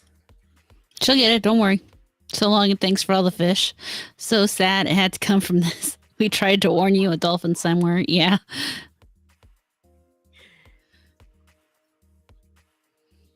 A dolphin somewhere, maybe. Like, someone brings you that. Doesn't that look so cute? It's a very adorable, a very cool cup. Oh yeah, it was great. It was a liar. It was hiding. I mean, I'm gonna be honest, you can tell just by looking at the top of it in the little bit of liquid you can see there that that's got nothing in it. I thought that was foam or sweetener. I thought that's what it was. Like I was hopeful. Yeah, I was hopeful. That's straight up just the coffee foam on top. Oh, that was no, that was straight up pain. You like Turkish coffee, honey? I've had it before. It's very good. You see, Sheep likes it. He's a liar. That's what he is. She's calling you a liar. That's the thing. You know what? I didn't realize you unmuted me. Mm-hmm. I've had Turkish coffee before. It's very strong. Yes, it's very earthy. I like that earthy taste to it. You mean the actual dirt in it? Yeah. She's asking you about the actual dirt in it. I used a coffee press. I don't know about dirt. There was literal coffee sludge on the bottom of the cup. Oh yeah. We had a coffee press, so all of that shit stayed inside the press and not in the cup. I'm gonna say she had it traditionally brewed, as opposed to brewed in a coffee press. The Turks make their coffee in a different way. Okay, I still had Turkish coffee. That doesn't detract from what I had. I'm not gonna lie, Dave. Serbia probably would kill her. So Kongsberg silver is so expensive because it's a native silver, which is harder to find than native gold. Interesting. Typically, I have my coffee with no cream or sugar. I imagine I would like Turkish coffee. There's a good chance. He says he likes a cup of mud. It was fresh ground. There you go. See, Silver, you were right.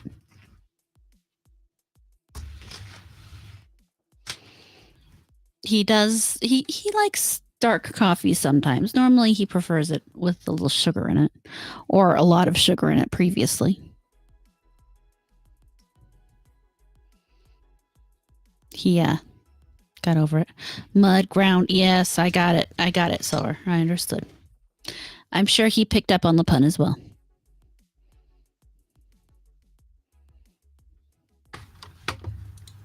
What? Did you pick up on the pun as well? I missed it. The pun? You missed the pun? Mud, ground. Is it like a black thing or something? No, it's a coffee thing and a dirt thing. Mud and ground. You would like a cup of mud, fresh ground? Oh, okay. You see, he would have gotten it, but he confused it. Sheep, yes. He is Zeri. He's the wizard. That would be my boyfriend. What you know is Turkish coffee is probably the modification from Serbia, Bosnia, because the coffee in Turkey is brewed and tastes completely differently. Right. No, that's what I'm talking about. Is the very specific, different brewing of Turkish coffee is entirely different from regular coffee. Um, so I'd imagine she probably didn't quite have traditional Turkish coffee. He had coffee in a French press that was made with maybe a Turkish blend. Would be my thought. Figured that would earn us shut up silver. I don't touch coffee. I had tiramisu a few weeks ago. That shit deserves a warning label of taste of evil. I love tiramisu. Assuming it's a good tiramisu and they don't use an almond alcohol in it, because I can't, almonds me that.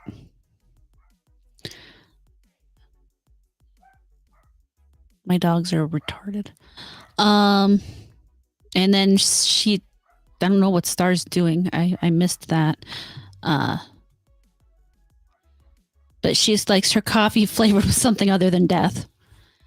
And finds tiramisu delicious, which I think most women do. Oh, you did say that. I missed it because of the stuff going on here. Apparently Flynn decided to attack one of the cats downstairs, which, it took him nearly a week to decide to start doing it again, but hey, why not? Ever had Russian coffee? It's basically coffee with a little bit of liquor. No, I have not had Russian coffee. I have had coffee with a little bit of liquor in it, but I don't think it was particularly Russian. I imagine the liquor you use probably matters. I do love Kahlua. I should get some Kahlua. Kahlua and cream sounds good. But not right now. Isn't that just spiked basically? Yes. Oh, also, there's a chance that I will start working in IVF in March. Congrats, Dave. Definitely keep us in on that. I hope so. I know that's what you want.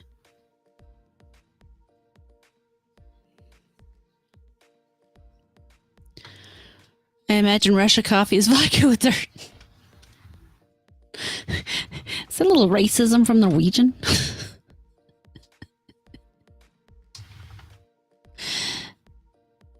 Let me increase your birth rate. Dave. Yeah. Dave is IVF like infertility. Like he's actually working on human embryos and stuff. That's what Dave's job is. He just finished a practical in it, and he's hoping to be able to get a job doing IVF. So he's doing great things for people. And then he lets me irritate him when people... oh, yes, he would be the IVF. Yes, he would be.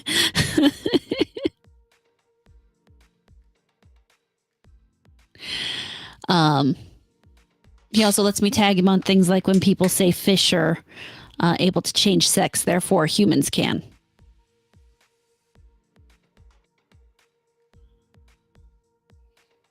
African coffee is just regular coffee with a piece of fried chicken.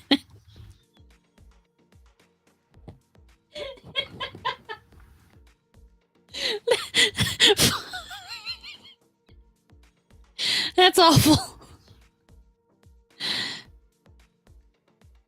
That's awful, Fox. Just awful. That was Little Fox.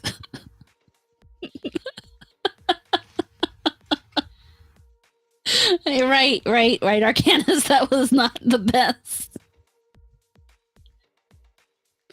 Oh, also the mine in Kongsberg's closed, which also contributes to the high price of silver that came from there. That makes sense, limited amount and all that definitely makes the price go up. Serve that in a waffle cup.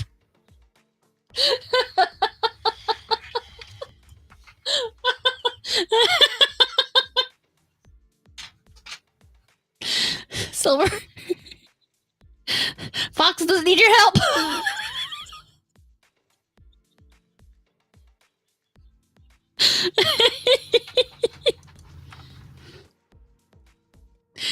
Oh my god. Arcanus is new around here. I'm glad we haven't scared him off. I didn't know this was a Popeyes.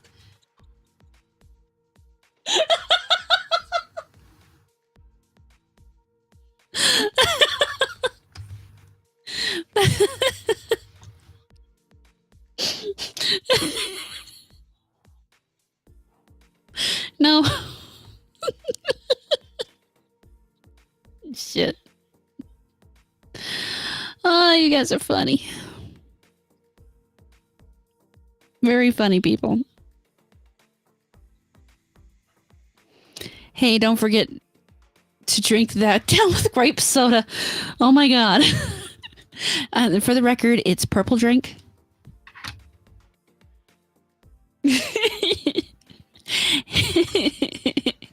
Heck yeah, dude. All we need is some homemade biscuits and we got the party going on.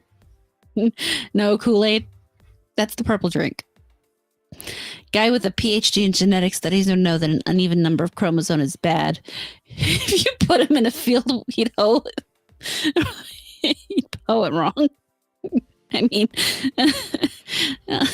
he would anyway. He's a fucking geneticist. Yeah, all right. You're right, Jock Lantern. I got that wrong. It's purple drink. Drink. Hold on. Honey? Will you say purple drink into the microphone for me so that you can say it the right way? No. Please? Pretty please? No. Why not? Because I'm trying to draw. So? It'll just take you 10 seconds. It's pronounced purple drink. There you go. See? Thank you. I appreciate it. You guys are a bunch of degenerates, and I love you. Purple Dre. Yeah, no. Purple drink. Drank. This sounds weird. Is drank even a word? Technically. Yes, Did you Jocko ask was if right. the past tense of drink was a real word or not? Yes. And also, guys, you have to forgive her for continuing with the D words. Her tongue keeps sticking to the D.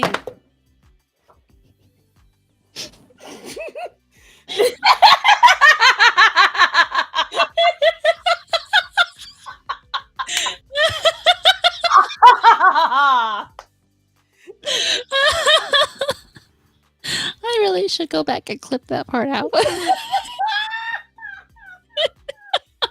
When I tell you, so I decided when she announced, because last Monday, I was exhausted, guys. If you were on my Tuesday live stream, you know that I had been up since 3 a.m. And I missed half of that because I couldn't figure out. All I heard was purple drank, and I was like, she kept saying D words, and I was like, she's still stuck on that D. Well, Jock, you really.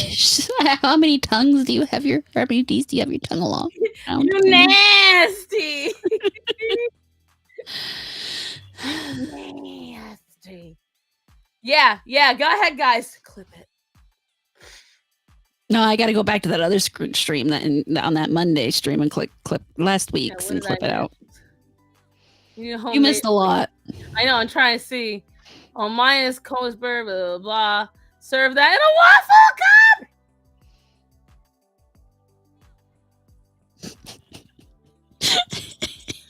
Oh no, I still left. I didn't know this was Popeyes. Excuse you, this a Cane's. Okay. No.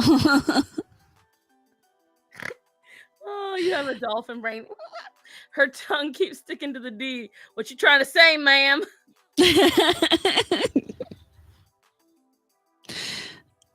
I think Sheep knows exactly what I'm trying to say. Oh, she getting caught up. Right. I try not to have my tongue stick to the D. Thank you very much. So you say, Jock. But we know what happens in those locker rooms.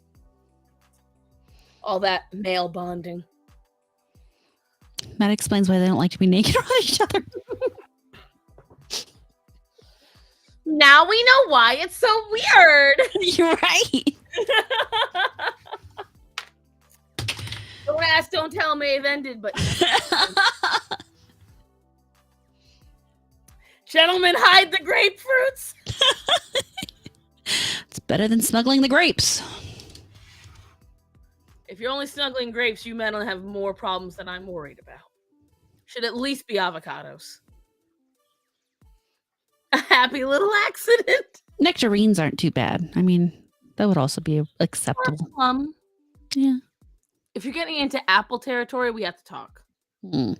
There's not enough room. Mm-mm. There's not enough chipmunk cheeks. Oh God. Haas avocado from Yeah. Mexico. We're not talking about the big ass one. We're not talking about avocados. We're talking about avocado from Mexico. And zipping up the boots again. Oh Lord. I'm surprised Sheep is missing all this. He's over there with his headset on drawing.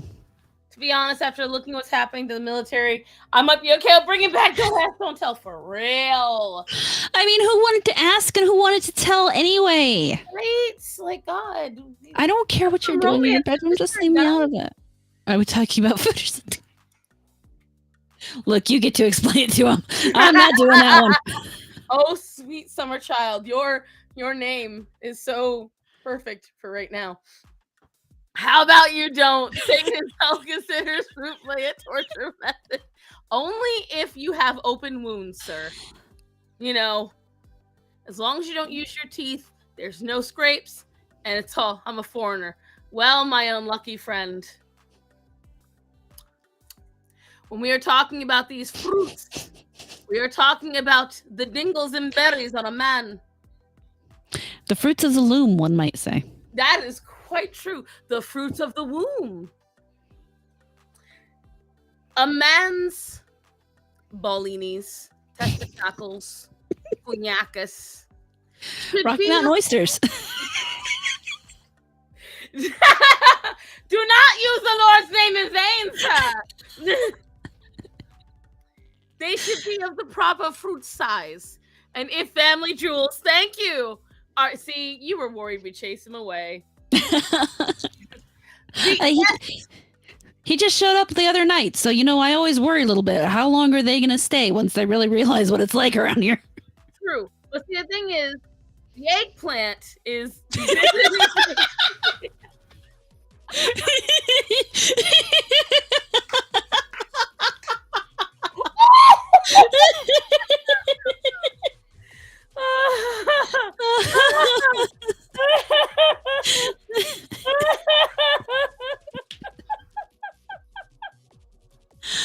Oh my gosh. The thirsty fruit is real today, kids. Yes, the forbidden fruit. So there is the eggplant, the banana, the cucumber. That is the different kind of fruits. We're talking about the globes below. And they should be roughly the size of an avocado or a plum. If you have grape or raisin size, seek medical help. I am an NWN streamer and was happy to see more NWN content. But please, everything else, like learning about dolphins. Right. And forbidden fruit. You're welcome. Because we certainly stay on topic here on the StarMorata Animal Show. Oh, so to get back on topic, though. So, noticing the puppers walking into the room. So, a few weeks ago, totally segueing, the fruit is only touchy but no bitey. I mean, depends on the man. Some guys are into that shit. It started with mammoths, right? A mammoth trunk. Rudy, you better not be doing what I think you're doing. Rudy. Okay. Don't be rude. But anyways, so about 4 weeks ago, maybe 5 now, Starman and I were leaving to go somewhere. And as we're leaving the neighborhood, this pair of dash hounds appears right in the road. I thought they were cats. And he got really good shots of them. So hold on, I'm going to show you guys what they look like. They were in the road. And I thought they kind of were hoping that somebody would come up to them. They kept circling the car. Not in an aggressive way, but in a like, I don't know if you're going to hurt me kind of way. So, all right, fine, no problem, whatever.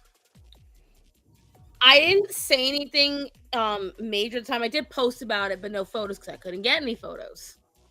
And yeah, I'm trying to get to the pictures right now because we took them a couple of days ago. Then they kept appearing on my property every other day. But you're going to see why in a second, guys. I'm not going to say a word to why I don't think these are homeless dogs. I know the moment she sees them, she's going to know. And I want to see if anyone else notices. Because it's a very...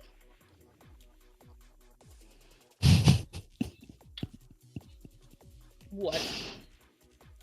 Dave, he's funny. Shame has left the building. Out of fear of me. Are you sure, sir? You're the one summoning our lord. Let's not assume how these fossils smell. I'm getting worried. Okay, I'll stop. This joke's run too far. All right.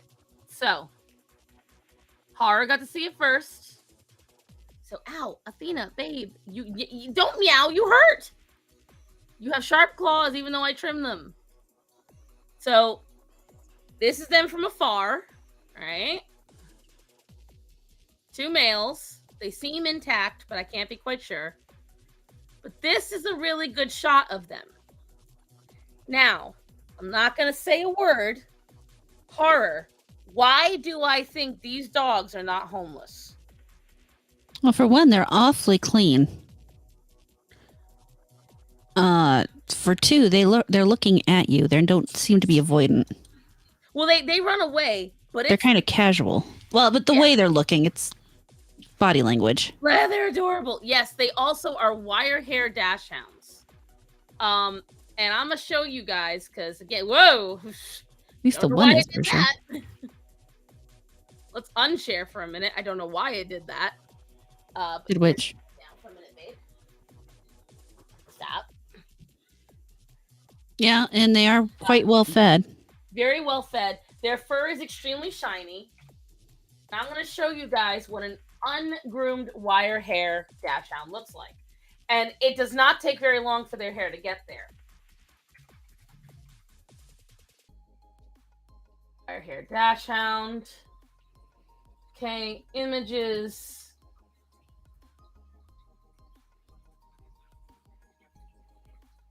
Trying to find one that's not groomed, but I think it'll get the... Okay, there's one that's not really groomed. Okay.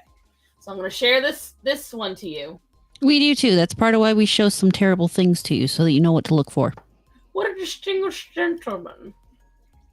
He's very distinguished, yes. So these are all wire hair. You can see they are very much wire hair dash hounds.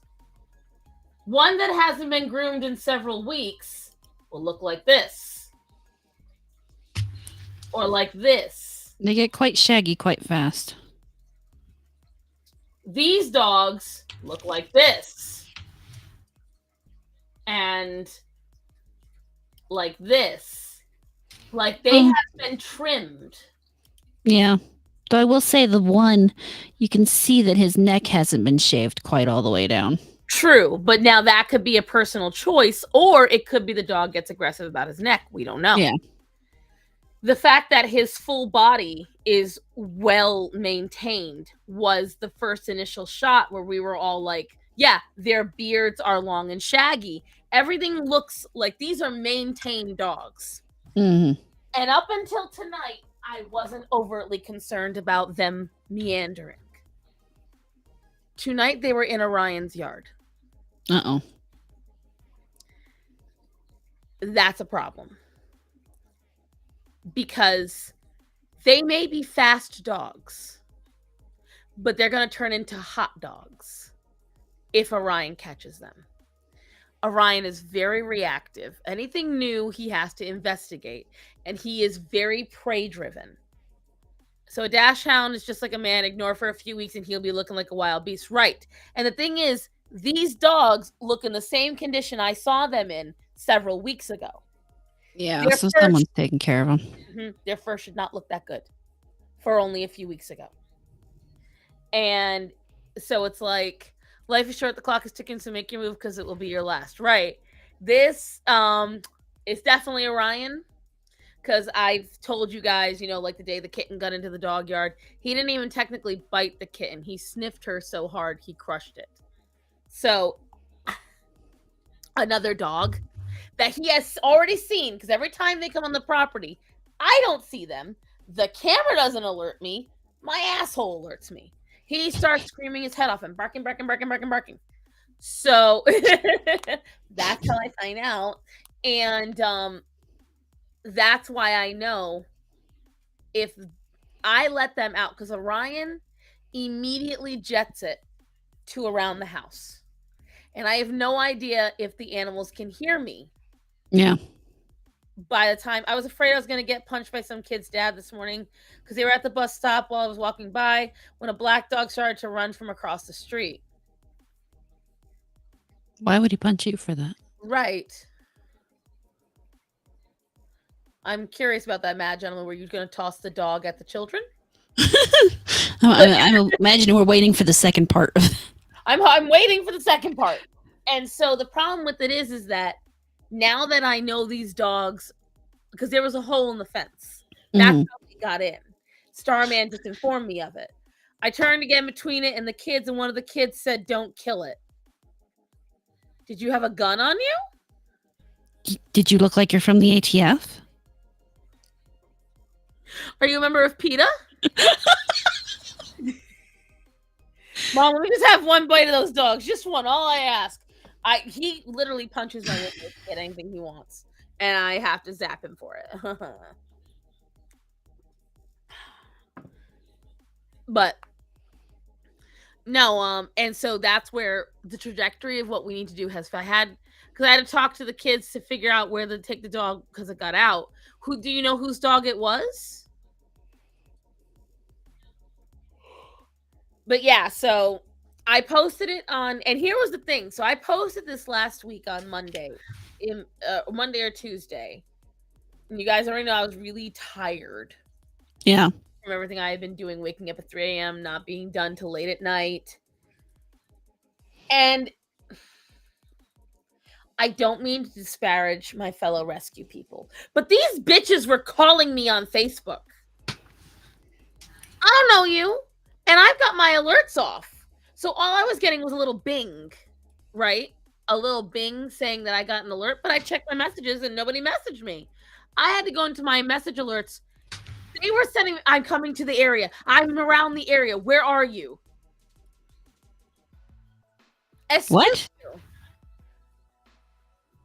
I am not watching my phone like a hawk. I have my own life.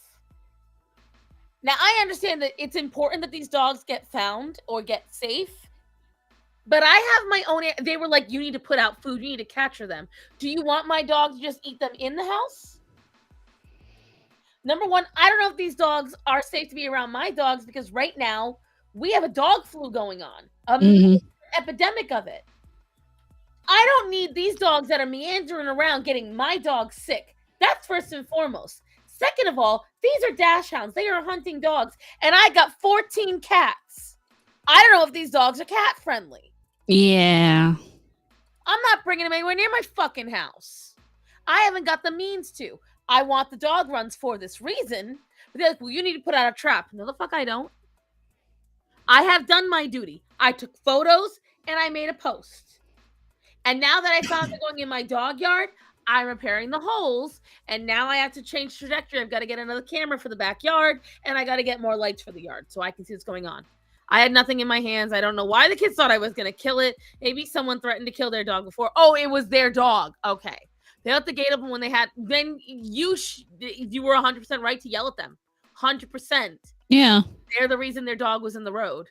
Have you figured out who's? No, I have not. I walked to 15 houses, knocked on doors, asked. Nobody recognizes these dogs. The problem is my neighborhood has hundreds of houses. Like, we're only about 5 or 6 rows, but they go back a decent amount. And so I am not in the mood to go from door to door. My plan is to print out something with the dog's pictures on it and let them know that these dogs are getting into my yard and they will not survive if my dog gets a hold of them. It's not a plan, it's just a fact.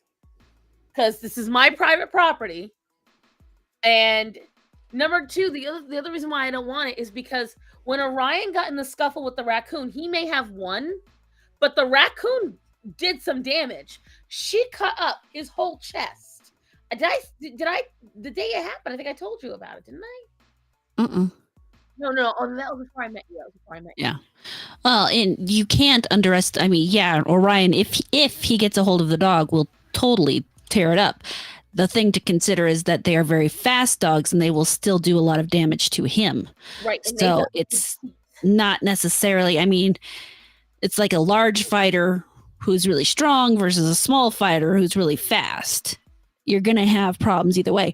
There's actually a great scene out of Call of the Wild about a large dog in a fight with a small dog that gets hamstrung and killed. So, And that's my point. Is like dachshunds have very sharp, narrow teeth because of what they attack. and they fight in packs really well. And there's So two of them. it's 2-on-1. Right. And even though there's technically two of my dogs, Greta is not a fighter. I've never, like, when Orion was sniffing the kitten, Greta was kind of staying off to the side. Oh, that's When Orion was attacking the raccoon, Greta was barking very aggressively. But again, she was not partaking in any part of that raccoon. So this is the problem that I have. I don't know, and I do not wish to find out. I do not need the vet bills. I do not need the trauma, because anytime a dog gets in an altercation, that creates a new notch against the dog. Yep. That creates an issue. Now, legally, I own this property. Legally, it is my property. My dog would be fine because it's his own fenced-in yard, and the dog crawled in. That doesn't mean Orion's not going to get in an issue. That means doesn't mean he's not going to get his face cut up, anything like that. Don't mess with Orion. He takes his job as guard. So he really does. That raccoon found out, right? She really did, because the thing is, at the time, I still was paying for the full security system. So I had a camera pointed right at the backyard. 5 minutes before Orion went out there, that raccoon had already left the yard. Which means the only reason she was back in the yard is because she actively chose to attack him. Had to be. It's the only thing that makes sense. Because if you look beforehand, the raccoon was not in the yard. But the raccoon did have a baby in the area Orion was sniffing at, which is how this all occurred. Because Orion would beeline. I have a little storage shed back there that's just got dirt floor. And at the time, we still had it filled with shit from the previous owner. You two are up late and going long. Yes, Brahma, we are. Again, hey, Brahma. But so at that time, it was safe for the raccoons and cats or whatever to hide in there. It's empty now. We finally cleaned it out, but too little, too late. And so as a result, she felt she was defending her baby, which is fine. Thank God at the time, Orion had just gotten his vaccinations like a couple weeks before. He had just gotten all of his updated. Thank God. Got to get him done again soon. It's been a couple of years now. I don't like talking to small kids without their parents present, because people tend to assume. I will, but I make sure I'm very loud so nobody can mistake what I'm saying. If I got to yell at kids, everyone's going to hear exactly what I'm saying. So that way, and I'm not close to the kids. And that's just because, like you said, I don't want anyone to assume. I don't want anyone to say anything. Everyone's going to be a witness. So and you do have a little bit of woman privilege in that regard. Most people don't assume women are going to do anything like that, but that's true. Which is bullshit, because there's plenty of women predators too. But, absolutely. We thought so. The baby raccoon's leg was busted a couple of weeks later. We saw it limping on camera. We thought it died, but there is a raccoon still on my property, and every once in a while we see him. There's also a possum on my property. We see him fairly often. He's not super big, but he's not very fast either. Whenever I go out there and see him, he's just waddling away. And so I try to promote keeping them on the property. That's why I throw the food to the side, because raccoons and possums eat pests. They eat ticks. They eat roaches, all of that. So they would help prevent certain things from getting on the property. Same reason why I attract the local neighborhood chickens and why I try to attract the birds. Problem is that when parents see their kids getting yelled at by a random person, they assume the worst. See, I personally, maybe it's just my parents. My mom and dad automatically would assume if I was getting yelled at, I did something wrong. Yeah. And my friends, my closest friends, most of them are the same thing. They will automatically believe their kid did something wrong. So they'll walk up, they'll listen, they'll say, "Okay, what's going on?" And then they'll go from there. But my parents, like, it's a different generation maybe, but I have found a lot of parents are not willing. Like it was just thing. Abba and Preach were just talking about the other day. This woman was teaching ballet class, and she said that these parents don't hold their kids accountable for almost anything, like at all. Like the little girl was saying, "You can't tell me what to do. You're not my mom." And telling her she got to go somewhere. No, shut up. I don't want to. And when she told the parents said, well, "Why are we trying to make her do something she didn't want to do?" Like, yep, someone that was touched by one parent, right? I know someone that I used to be really good friends with, and then the whole BLM shit happened, and he got an aneurysm. But he told me, and every woman that did it to him was black. He's black. The women passed him around at 9 years old in his neighborhood, and they had him doing a lot of things that only adult men should be doing to women. And some of these women were related to him. And he was performing and having things performed on him that really messed him up. And he said it's very common in inner city black families. He said almost everyone he knew had similar stories. So yeah, it's true. It's why I get so sickened when they say, "Oh, let the babies twerk. Oh, let them dance to this. Oh, let them do that. Oh, I'm just trying to make my baby look good." No. People that try to do something bad tend to be quiet. So I don't think the parents would be too scared. Right. It was like, and he was very, very drunk when he admitted all this to us. It was at a big party. So it was at a weird junction, and Matt and I were like, everyone's sharing. We didn't think this was a sharing kind of situation. You shouldn't. Some things I don't want to share. Right. Especially if they aren't during the episode in question. I have adults like, right. But my thing is, in those situations, that's one of the reasons why, like, I have found, and this might be my own bias, mad gentlemen, but until recently, I was kind of in the camp of so many people are mad at cops all the time. There's got to be a lot of shitty things cops are doing, blah, blah, blah. And then I started watching body cam footage. And I started watching a lot of body cam footage. A lot. And I've started to notice a pattern. And typically, it's cops trying really hard and showing a lot of patience, and people treating them like shit. Now, I'm not saying the cameras don't play a part, but I've watched many of them weave the same story that was spoken about before body cams became a big thing. And then you see that it was a blatant lie. I've seen women literally say, "This is because I'm racist. This is because you're racist because I'm black, blah, blah, blah. Oh, you're only doing this, blah, blah, blah." And you're looking at it and you're like, no, it's because you backed your car over the cop's foot. You revved the engine. You tried to run off. I remember when we went to Providence and we drove through the hood and kept seeing the same young girl circling the blocks. I asked, they told me she was hooking. She could have been more. Yeah, it sounds like Providence. Yeah. Oh yeah, you go to downtown Providence, especially because the age of consent for prostitutes, I think, was 13 or 16. From the same boat Star's on, there are bad cops. Yes, there are a lot of AIDS, and that's the thing. Like, I have noticed now, I am more in the camp of I don't believe 90% of what people are telling me about cops now. I am now more in the camp of you got shot by a cop, you did something to cause it. I'm sorry. See, I'm on both sides. There are plenty of situations where obviously the person's lying. And then there are other situations where obviously the cops did wrong. There's that poor baby in, I don't even remember what state now, that they literally raided the wrong home, and they shot smoke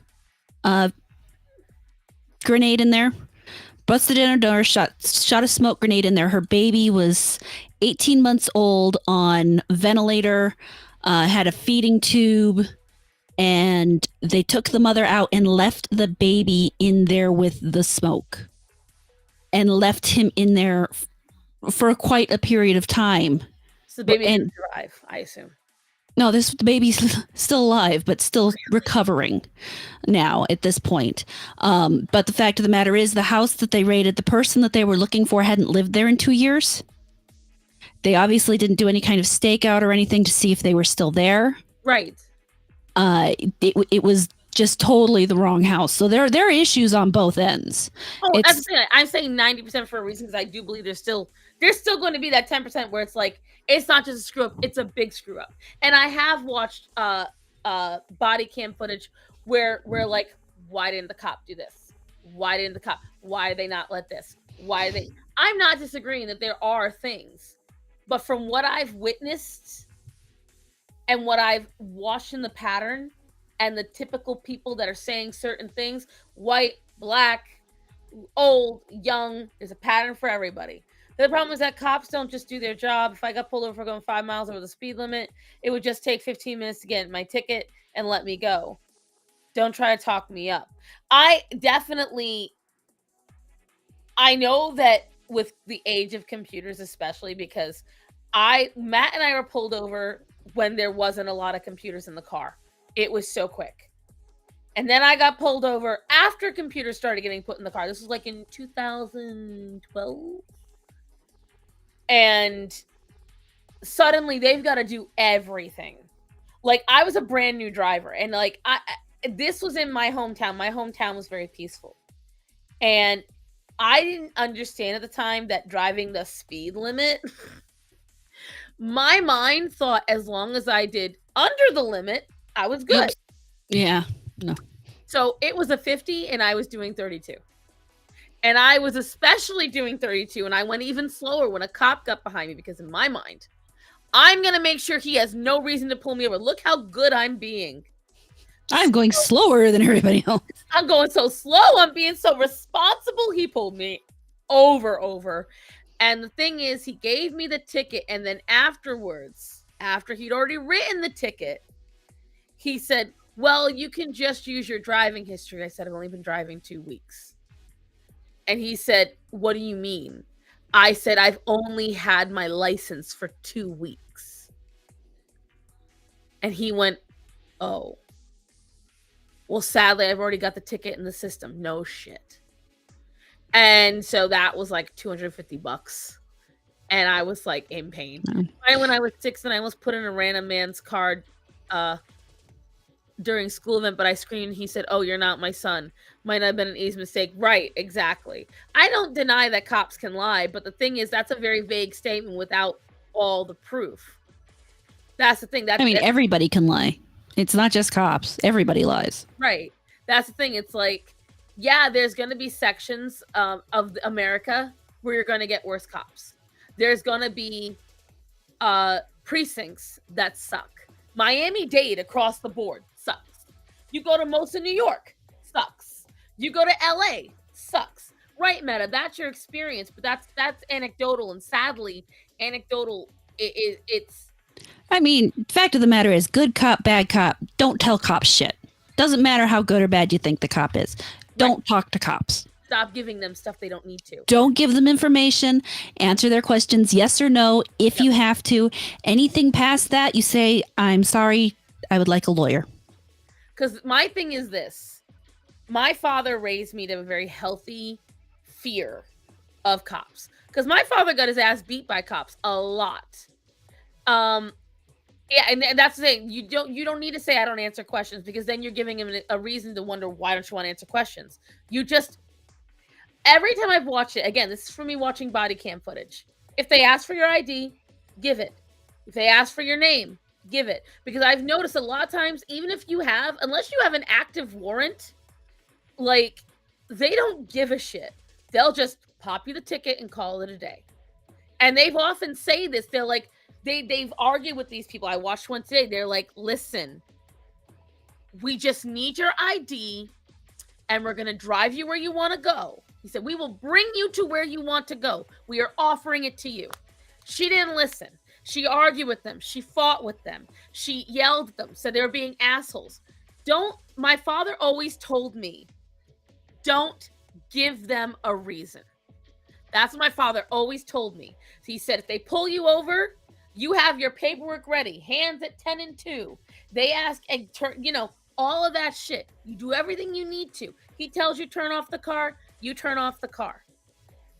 You don't give them a reason. I got pulled over, and I was so mad at Starman for it, because the car, I had barely been driving it at that point. He had turned off all the lights in the car because of a problem with when all these new cars, the sensors, they go off. It's really annoying. I didn't know how to operate the lights in our new car. And so I'm going to highlight it quick.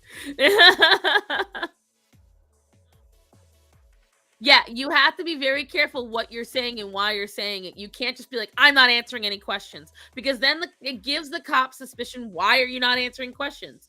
You can literally, you got these sovereign people who believe they're sovereign citizens. But anyways, I got pulled over. At the time, the car wasn't registered and we didn't have insurance. Okay? I need you guys to understand that. We had neither. Yeah, that'll be pricey. And the cop didn't write me up for any of it because he could see my shirt was soaked from work. Because he looked at me, I had just got out of work. At the time, we were still going really slow. So I had a lot of old food in the car. He said, where are you coming from? And I told him I came from work. I was a dishwasher. It was late. It was like 10:30. I was like, I'm taking some old food home. And I was like, is there anything I can help you with? He goes, you got no lights on, right? And I had no idea. Zero. And he didn't write me a ticket. He just let me go because I was, this was a mistake I made because his headlights are right in my back window and they are one of those annoying headlights. So I was going like this at the light. And as we were driving, I had my hand out like that. So I wasn't getting blinded. I thought that's what he pulled me over for. And so I was like, officer, I'm sorry, but you were blinding me. He goes, do you realize you have no lights on? Nope. Now I do.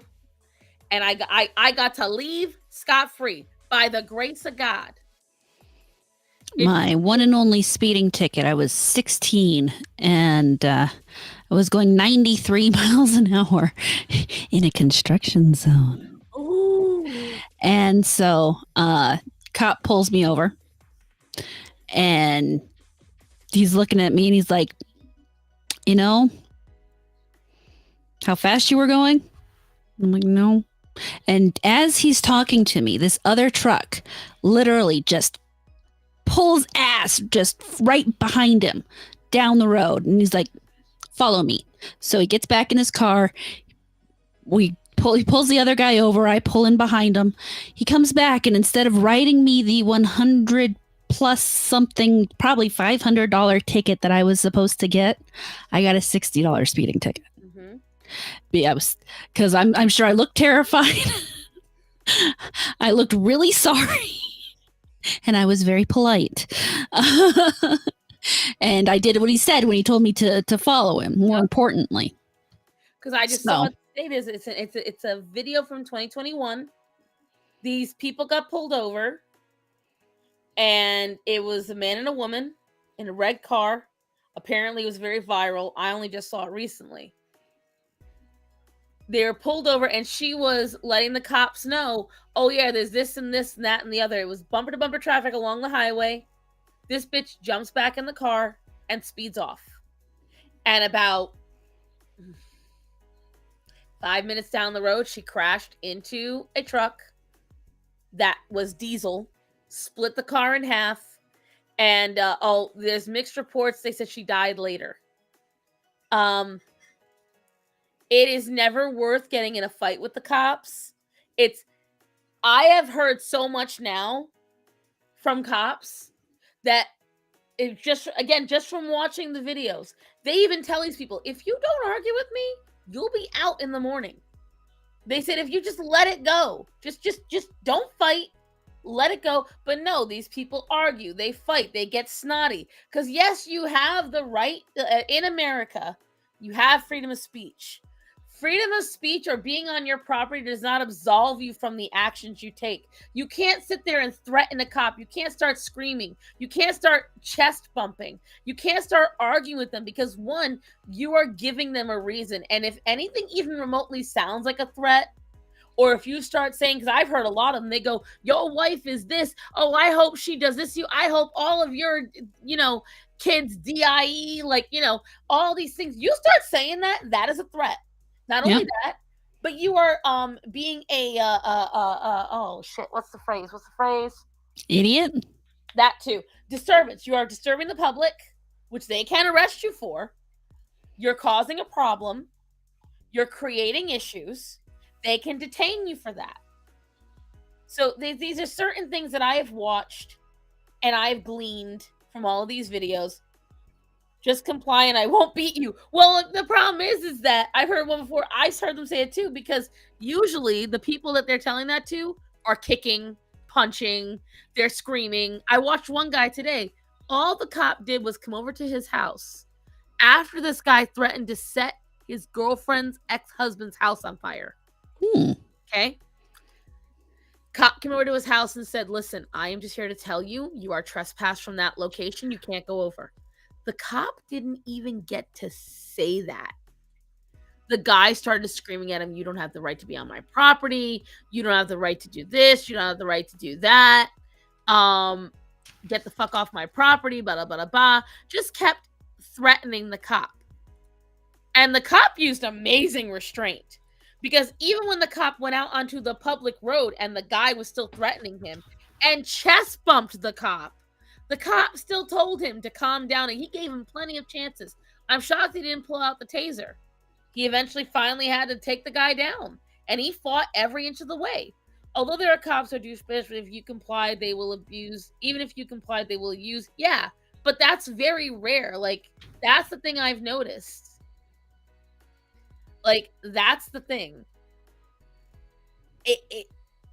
It's not that it's not impossible, but they make it sound like this is the more frequent. It's not.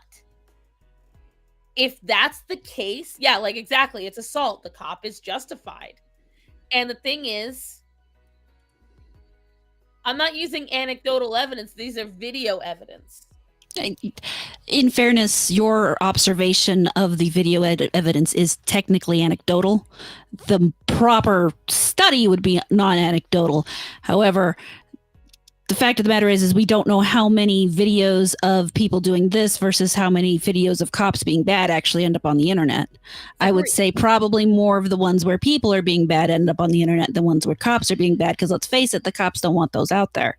So you kind of get it's a kind of, am I being exposed to the full picture thing? But there are, that's why I said it's a spectrum. There are good cops who do the right thing and are dealing with asshole people, and there are bad cops who are terrible to people. That's why the right answer is you say yes or no to their questions. You don't volunteer any information. If they try to push it, then you basically say, if this is going to go any further, I would like to have a lawyer. Anecdotal is personal experiences. I'm not talking about personal experiences, mad gentlemen. That's what I'm saying. I'm not talking about my own, I can talk about my own personal experiences, but I don't say that as evidence for anything else. I'm talking about the videos I've seen. These are videos out. And I will say this, although I don't watch them purely because the interactions are just very uncomfortable and usually they end in massive violence. There are whole channels dedicated just to the bad cop videos that happens from body cam. There are whole channels about it. And most people are scared when police turn off the camera or you'll get arrested. I will say this, whenever I've seen cops say that they legally can't, you're allowed to record a cop. You are 100% allowed to. Now, that being said, see, I haven't seen them. But my point is, let me put it in this way, and this is the argument I've heard, and whatchamacalls it. To me, it makes the most sense. There are thousands of cops, right, across the country. Thousands. I don't know how many, but I know easily at least 50,000 across the country. Easily. Out of that many cops, with the interactions happening every day, only about 900 to 1,000 people die every year from police interactions. This is out of millions of interactions done every single day across the US. But they don't end with everyone. If it was always cops are always lying, cops are always attacking people, cops are always doing this, there would be a much higher death rate. There will be a much higher incarceration rate. And that's fine. There are a few 100K police just in New York. Again, I said New York, there are places where obviously there's going to be bad police. The cops do these things and they get off scot-free. They have authority that we can't fight back against. Their authority, when you can't fight back against them, is usually... I'm trying to read. Everyone's saying different things at once. Anecdotal does not invalidate a claim. In my opinion, even on my own anecdotal, to an extent, I do believe anecdotal should not be a vast majority of your claim. You should have evidence to back it up. Videos, documented things that have happened. And that's why I'm saying, like, I before was in the camp of, because I haven't seen it, it must be true. Because I haven't experienced that. Clearly everyone's saying this is how cops are. I must be wrong. Everyone type you think, make chaos. And what has changed my mind is watching the videos that prove these otherwise. That's what changed my mind. Because my dad raised me to believe that cops are dangerous. Challenging it usually leads to nowhere. And if you get attacked by a cop, if you fight back, you'll just get more charges.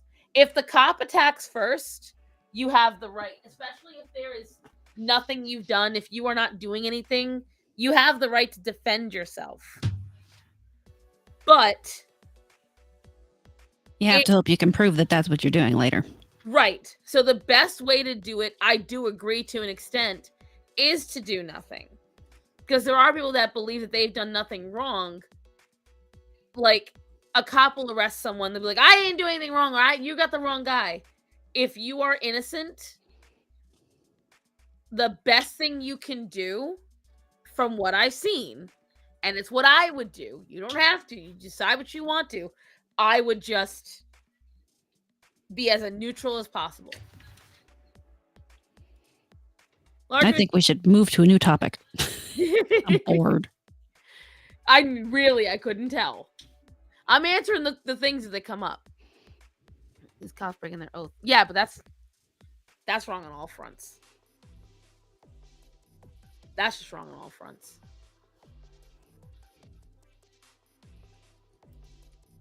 All right, so then what's the next topic? I don't know, just something not cops. Have you seen that Komodo dragon eating that goat? I mean, I've seen Komodo dragons eating goats. Is this a recent goat? There's one on the Twitter. No, unions suck. Hold on, let me see if I can find it. That is still police, sir. It's just police dogs.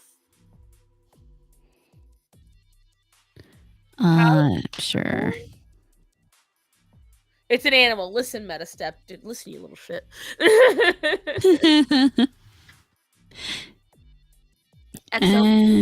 I don't agree with it.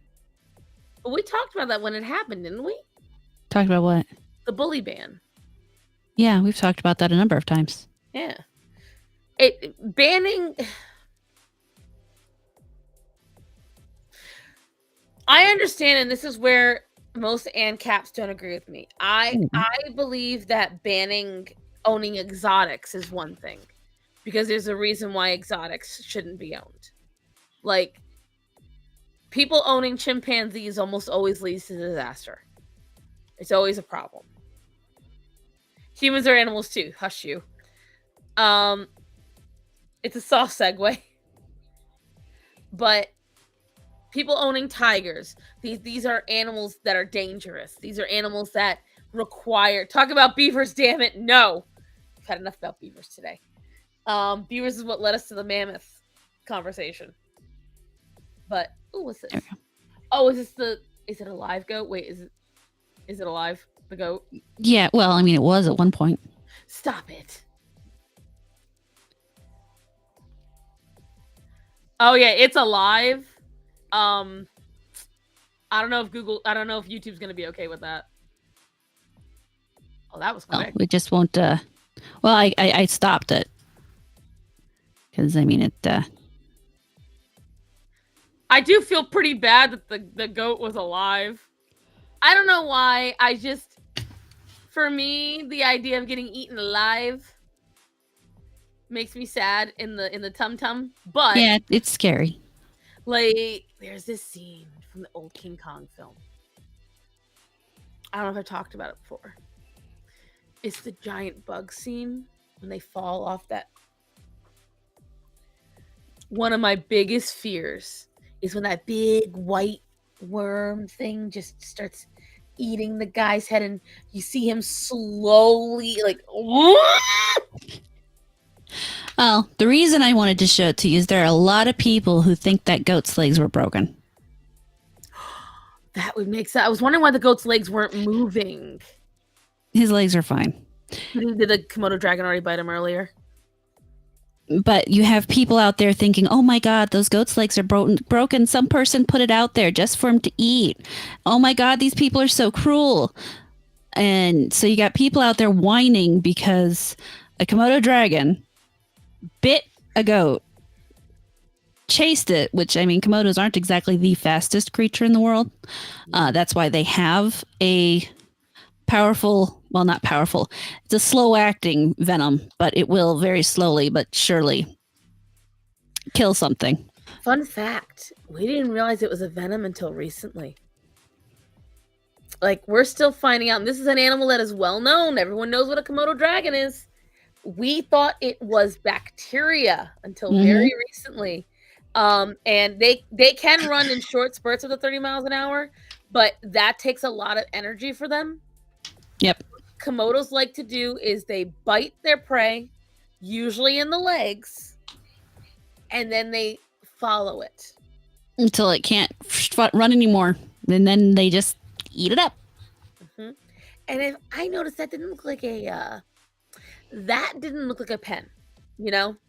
No. I have a feeling. Yeah, exactly. That's the part that will always bother me. Arcanus is that it's. Well, actually, he did eat it head first.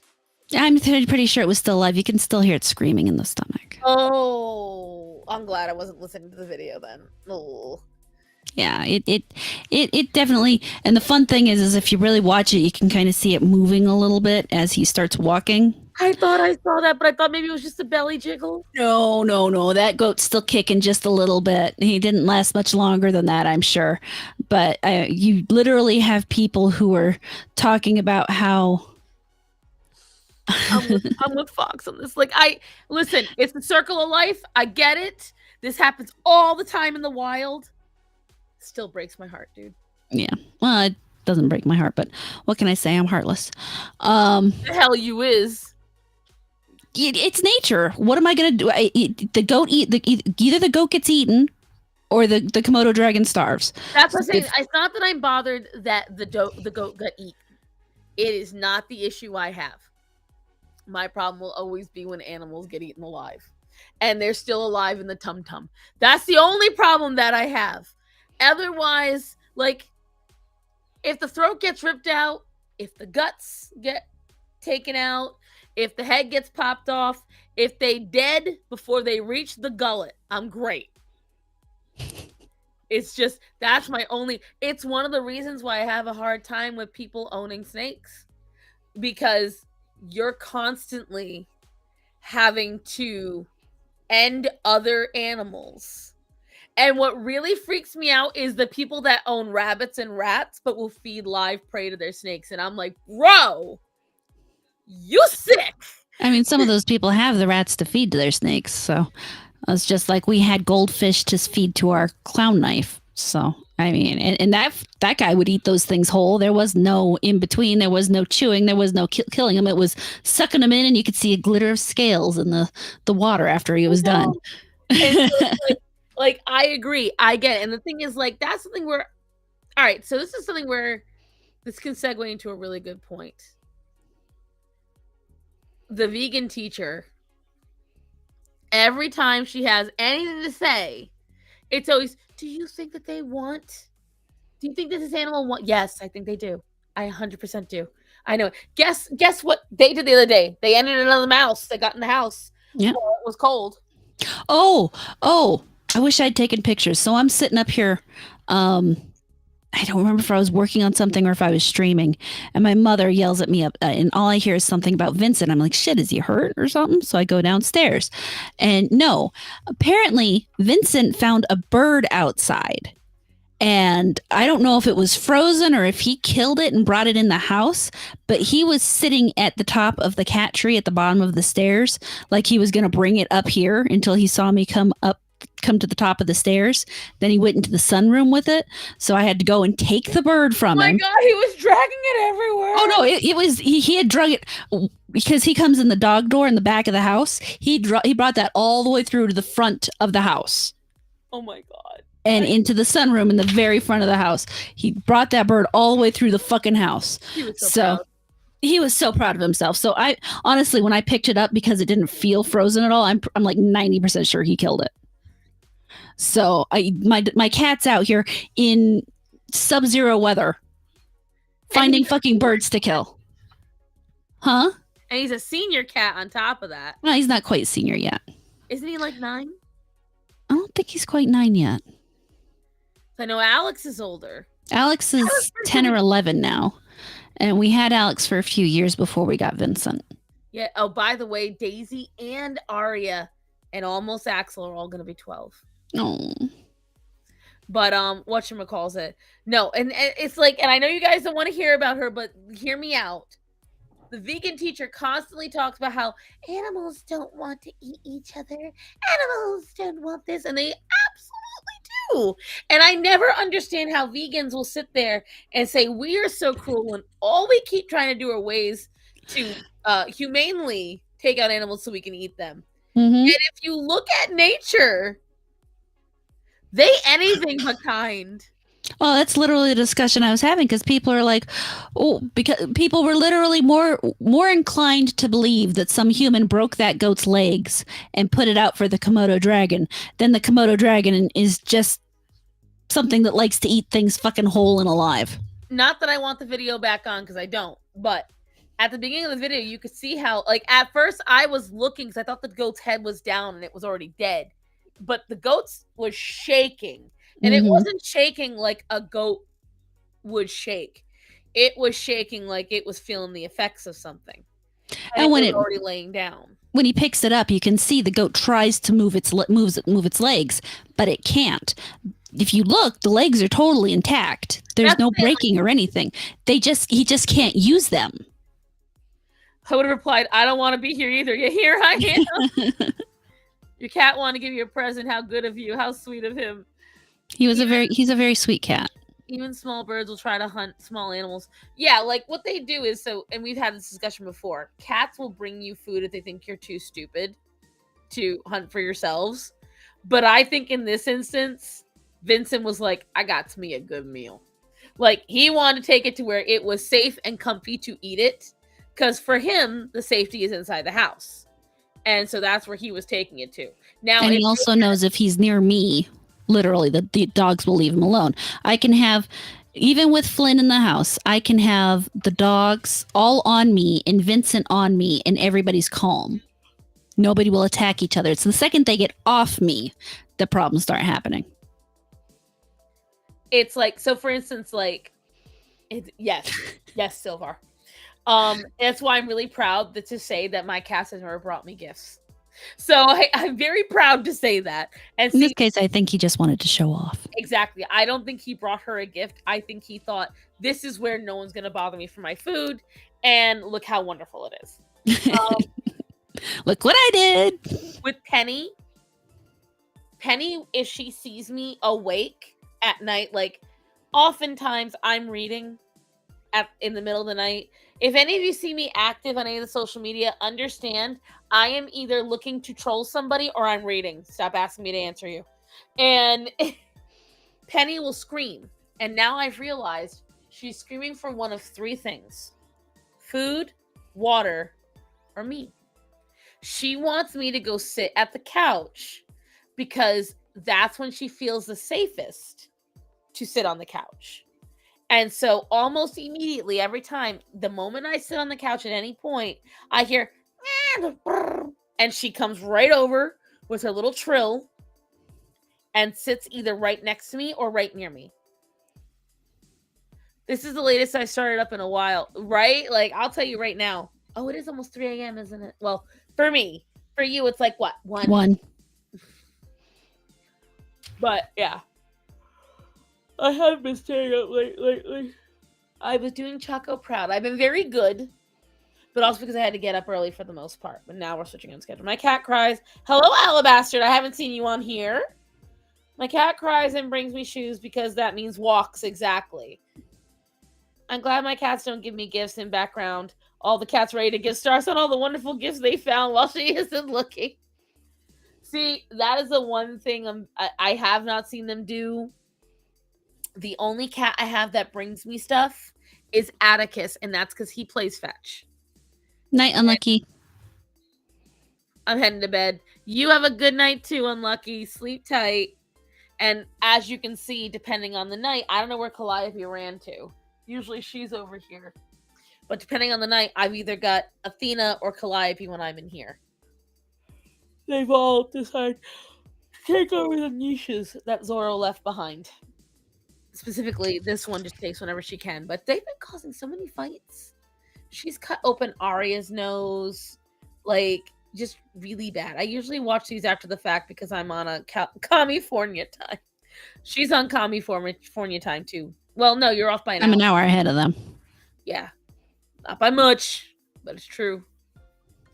But yeah, I will say that I'm very grateful, but I have a gross dead animal story. See, you're getting tired too now. So, when I was, excuse me, about 2 summers ago, it was, no, 2 winters ago, I and Starman were out for his birthday. No, we will not. You can't stop us. I'll yawn again to spite you. Okay, she'll yawn again to spite you. I'm actually fine. Oh, you said it too many times. Like you said. This is very true. It's very true. But, anyways, we get an alert on the camera, and we see what looks like a very tall man standing in our backyard. We had to rewind the video. It was a big old buzzard. Massive. Because we get a lot of buzzards out here. We get turkey hawks. Ah. Not turkey hawks, turkey vultures. Right. Okay? It landed in the yard. We didn't think anything of it. It must have tried to escape something because we have small birds. See? Happens to you eventually. And skinwalkers, right? So we're sitting there. We were not scared. We went to have our, fun at the birthday party. And we got home. Didn't think anything of it. Over the next few days, Orion was impossible to get in the house. Now, mind you, this is February, okay? Very cold out. Starman did a quick scan of the backyard, thought nothing of it. About a week passes, and there's a day Matt cannot get Orion in the house. So he goes out there. I need y'all to understand that during this time, if you haven't noticed, Orion loves to lick my face. He loves to kiss me and cuddle me and all that good stuff. Well, Starman went outside to get Orion and discovered what Orion was so fascinated with. You see, that buzzard had not just landed in my yard, it had landed after dropping a possum and gutting it. So its internal organs were all there for everyone to see. And guess who had been licking them every time he went outside? Sounds right. When I tell you the internal screaming that I had. When my husband told me, I said, I'm sorry, say what? And he's like, yeah, there's a dead possum out here. And Orion was licking it. And I was like, I gotta go wash my face now. like,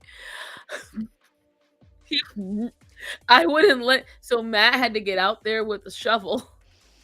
At least the cat is.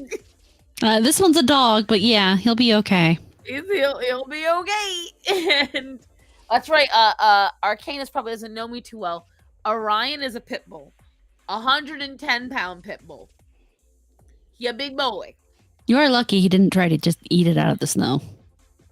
There was no snow. Oh, it was just frozen straight to the ground? Yeah. Just sitting there in its little leaf pile. The buzzard never came back and finished the job. Can't imagine why. That's what pissed me off. I was like, bro, you had to leave it? Couldn't just take it with you? You got the power. Right? Apparently he was done with it. And what I'm shocked is Orion really didn't want to eat it. It was like he was more fascinated than anything. The pit bull will be homeless after that. Why? Call customer service.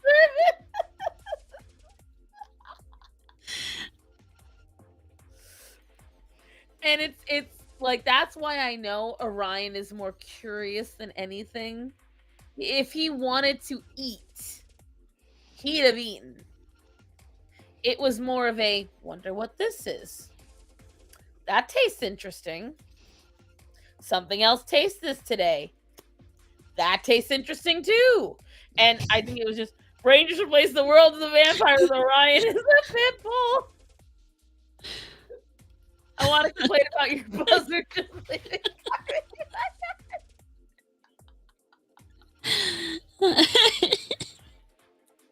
Yes, hello. I need to have a complaint of one of your agents abandoned his kill in my yard. Yes, in my yard. Yeah, I need a cleanup crew. Thank you. What time of day? The inappropriate, disrespectful time of day. Thank you. Hey, Ma, I found this cool meat popsicle outside. Well, that was the worst part of it. You see, it had been not quite cold enough. See, again, we're in North Carolina. And how we also found it was the smell, because it had reached 70 degrees out. Yummy. So exciting. Again, like, I still remember the day. The raccoon was still the best, though, because Matt had to, like, swamp him over the head to get him to drop it. Because this... Well, to be fair, it had been attacking him first. It So was still hissing when Matt got out there. it was like still talking shit to him. It was going, and Orion's going, and Greta's like out there amping him up, like she's barking up a storm.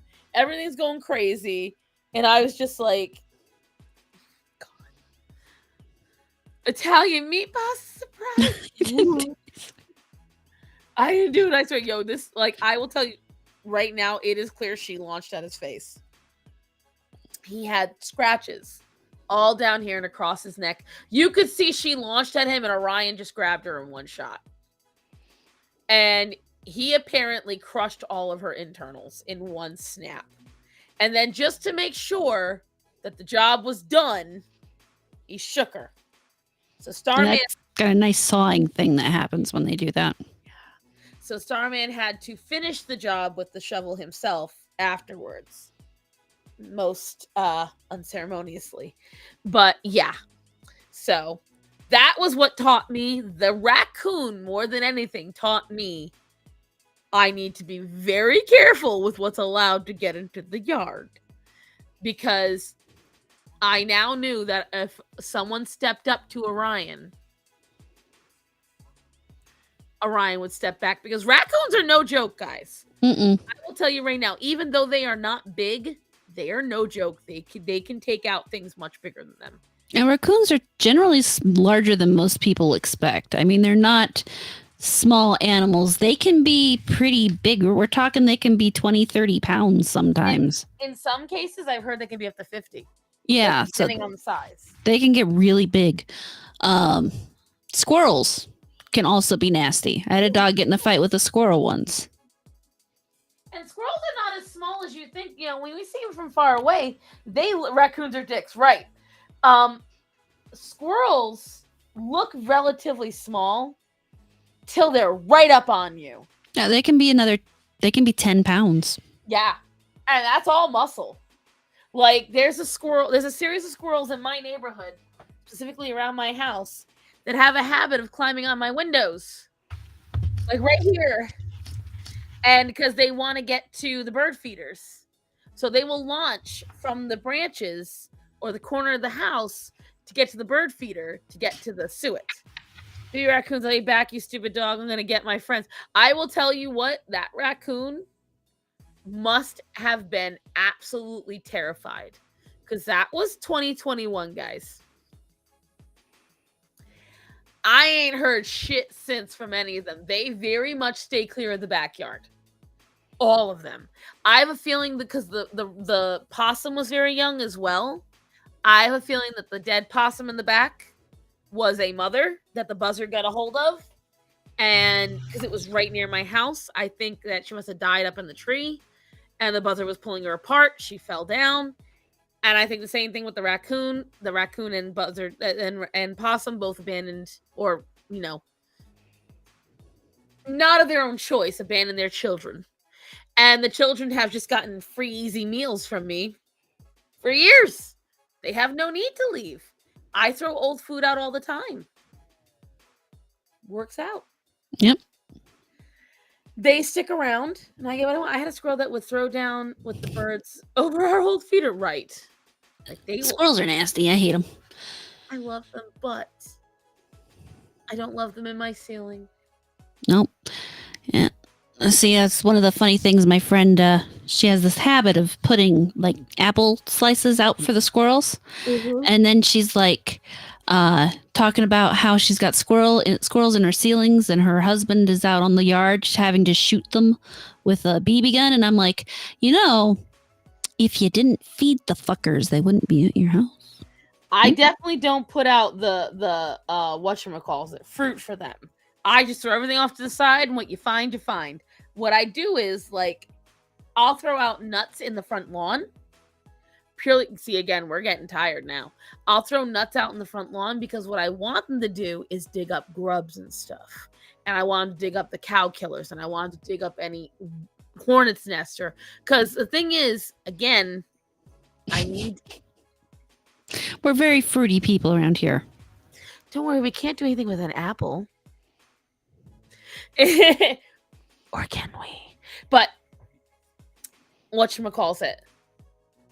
A lot of folks really do forget that squirrels are not herbivores. They are carnivores too. Most rodents, I think with very rare exception, are carnivores. You can with imagination. See, Arcanus, you don't want us to not bring up the fruit. You just want to hear us get creative. I think most of them are more omnivorous than strictly carnivorous. Well, I don't mean strictly carnivore. I'm just saying, like, they eat. They eat. Yeah, they'll eat anything. I mean, that's the thing. And birds will eat anything. It's like when I go and pick up eggs and it tells me that the chicken's been fed vegan food, and I'm like, why?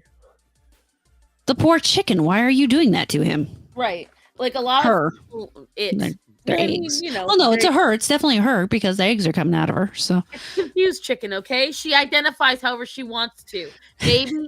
Maybe that is the roosteriest hen you ever did see. Maybe, but still. That's why I prefer pasture-raised chickens. I definitely like the idea, although I will say, like, really good small farms, and we're talking, like, real small. Like, we're talking maybe they have 30 chickens. Woke star. Meta, out of anything you've ever said to me, that was the most painful. I mean, you're not wrong, Arcanus. The best eggs I get are when the Hooterites, they're Amish with electricity, basically, type people. Slightly advanced. Well, I mean, they're a large, strict religious group of or colony of people who do their own farming, their own livestock raising. Right? Yeah, basically what? Ammonites. Mennonites. There's a weird name for the Amish with extra steps. I think it's Mennonites, but Ammonites. They're kind of the same vein of that kind of thing, and yeah, kind of a cult. But they have the best fucking eggs. When I'm telling you, you know how you can buy the jumbo eggs at the store? These are like twice their size. They're like, I'm not kidding. They're like, and they're chicken fucking eggs. They're not goose eggs or something. They're chicken eggs. And it's like I'm holding this thing in my hand and like, Jesus Christ, this is huge. But they're good. They're the best fucking eggs. And they only cost you $2 a goddamn dozen.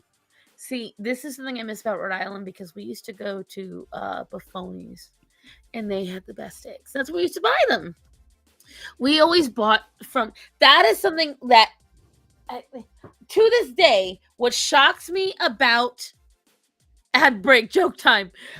What shocks me about the South that doesn't exist down here is small time farms. Small little farms where you can go and do this. They made it sound like they were all over the place here. It was a lie. I feel gypped. We got plenty of those here. God. What do you call a guy who likes his girls wild? I don't know, Dave. What? Do we want to know?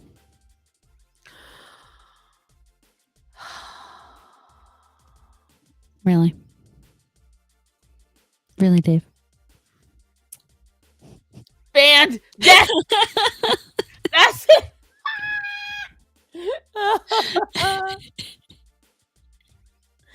I can't. That's bad. I would eat duck eggs. I just haven't found any to buy. They're hard to find. Starsun sees a fox in her chicken. Starsun, what you doing here? Leave. Excuse me, ma'am. I identify as a rooster.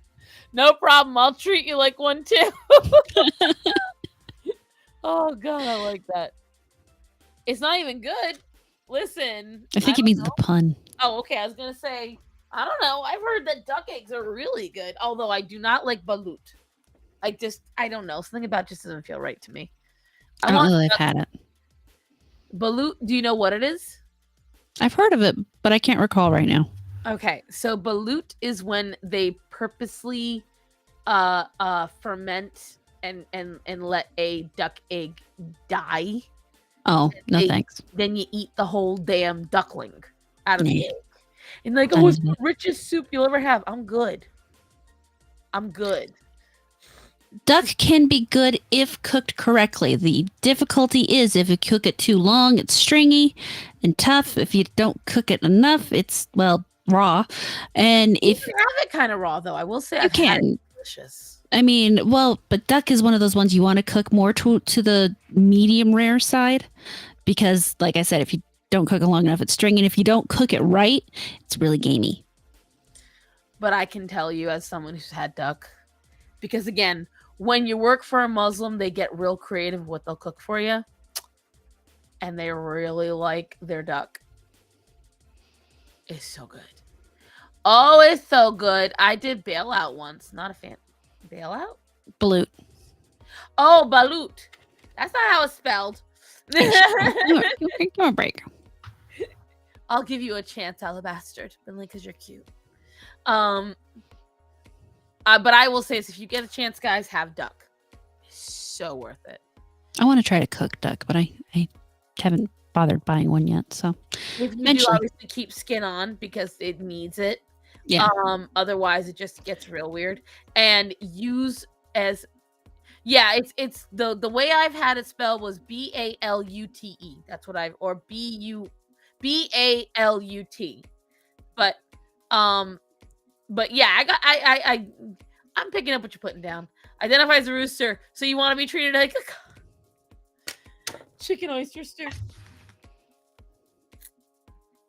I'm gonna tell you. See, now I'm getting hungry. Dang it. That's not good. Might be time for bed.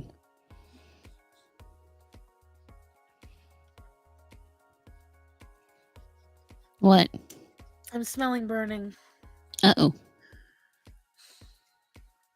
But it's the burn of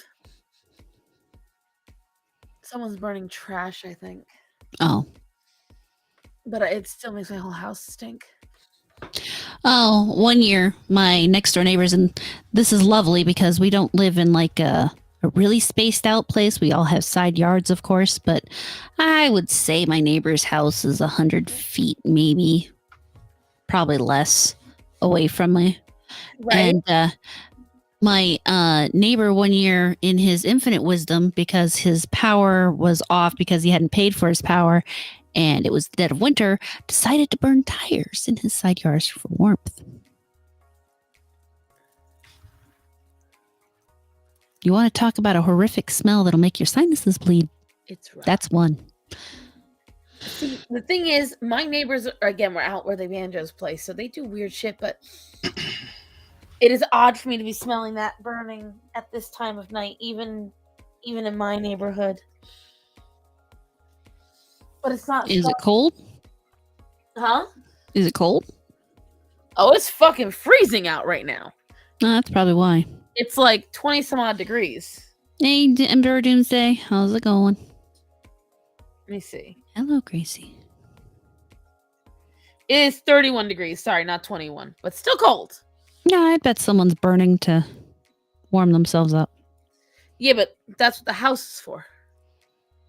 I'm saying they're burning trash. That's what I'm saying. This is not like they're burning something to like. This is. I see. I'm right near the side where it would be. Let me see. I'll look at my front yard really quick.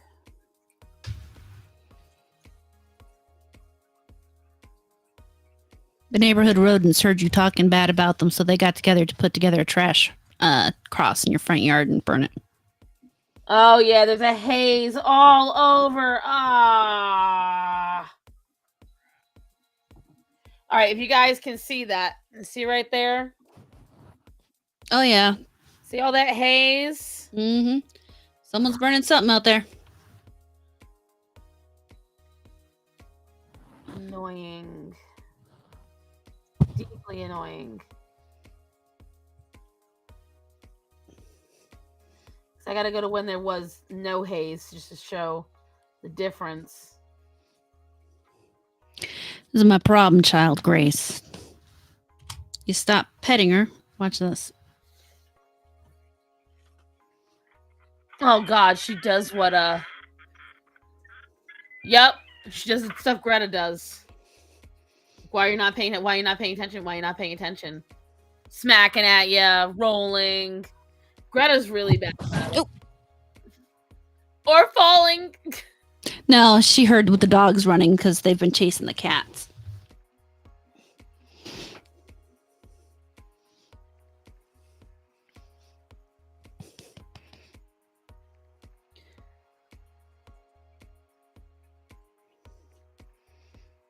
What, you're not going to do the thing because you're on camera? Of course not. She's gonna make you look bad. I swear, this breed has a sixth sense for when you try to get them on camera. Excuse you. So gross. So mad. That's what a house is for, exactly. It starts on here with the common sense. That's what the house is for. If you're cold, go inside. It's crazy. Yes, but some people burn things inside their house. That's what a fireplace is for. Yes, but you can burn trash in a fireplace. Oh, no, this is definitely... Oh my god, it's giving me a headache now. I hate it when this happens. And I get it, they're doing it late at night, but it is not a pleasant smell for your house to have. But I think it's a good way, because again, I'm directly where the smoke is coming in, so I think it's a great way to end the stream before Starson starts gagging. In a trash fire, like we always do. Accurate. But why don't you take us out, darling? Let us know what is going on with you. Okay, I know it's probably not the case, but check to see if the neighbor's house is not on fire. It could be a shitty their house anyway. I will, but I didn't see any actual fire flames. It smells very much like the trash, but I'll check before I go to bed. You're a pain in the butt, dog. Not our Gracie. Oh my god. Peach.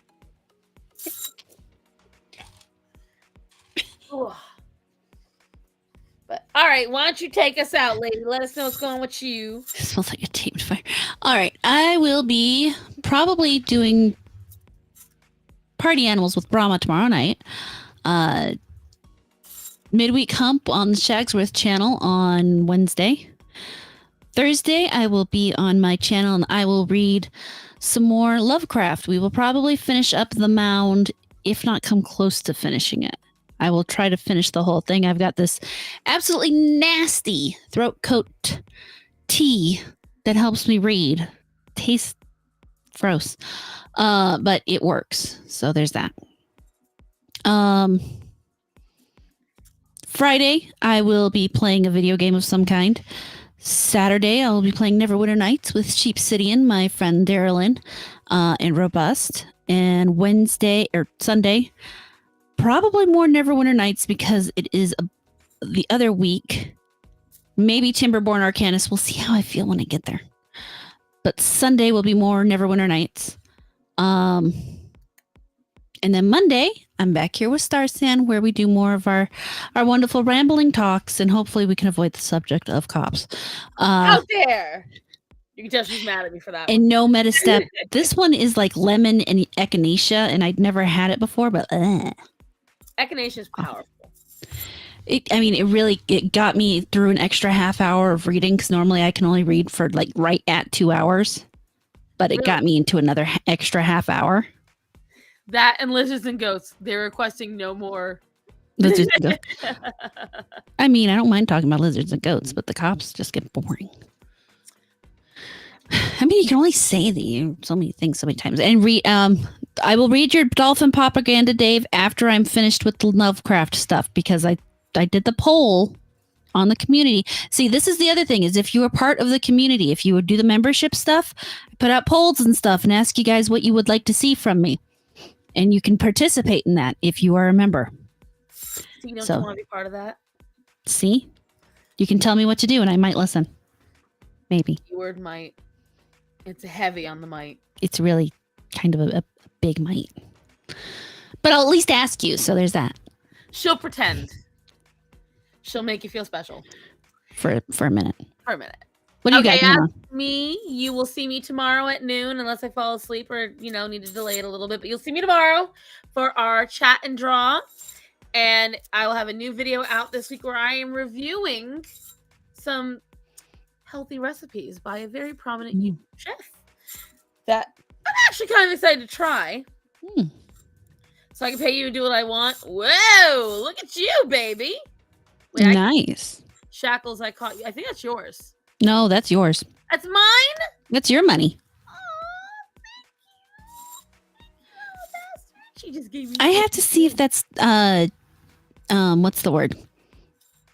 Money. Common. If I'm allowed to read it without getting in trouble, basically, Metastep. I'm not sure. Wait, what? He wants me to read Rothbard. Yeah, it's careful, especially these days. These people, but she can read it on certainly Rumble. So you could have a Rumble one. Well, I like to stay away from things that might get me in trouble in copyright manners. Oh, that too. I'm Serbian. You can't cancel me. I have no shame. He's not wrong. I listen. I've caught on. But you'll get a new video from me this week. I am going to try to get back into a better routine and get everything all up and started. And I'm actually gonna get my artwork finished because I still have Mermaid and Inktober to finish. But otherwise, guys, that should be it for now. Thank you so much for joining us. Please, if whenever you come on here, you're watching this afterwards, do yourself a favor. Please make sure to replay this on the Horror StarMorata side. She needs more watch hours so she can become a full YouTube partner. How many more? In fairness, I also need like 400 more followers too, but we'll get there. That part too. But watch hours are helpful. Otherwise, guys, that is it.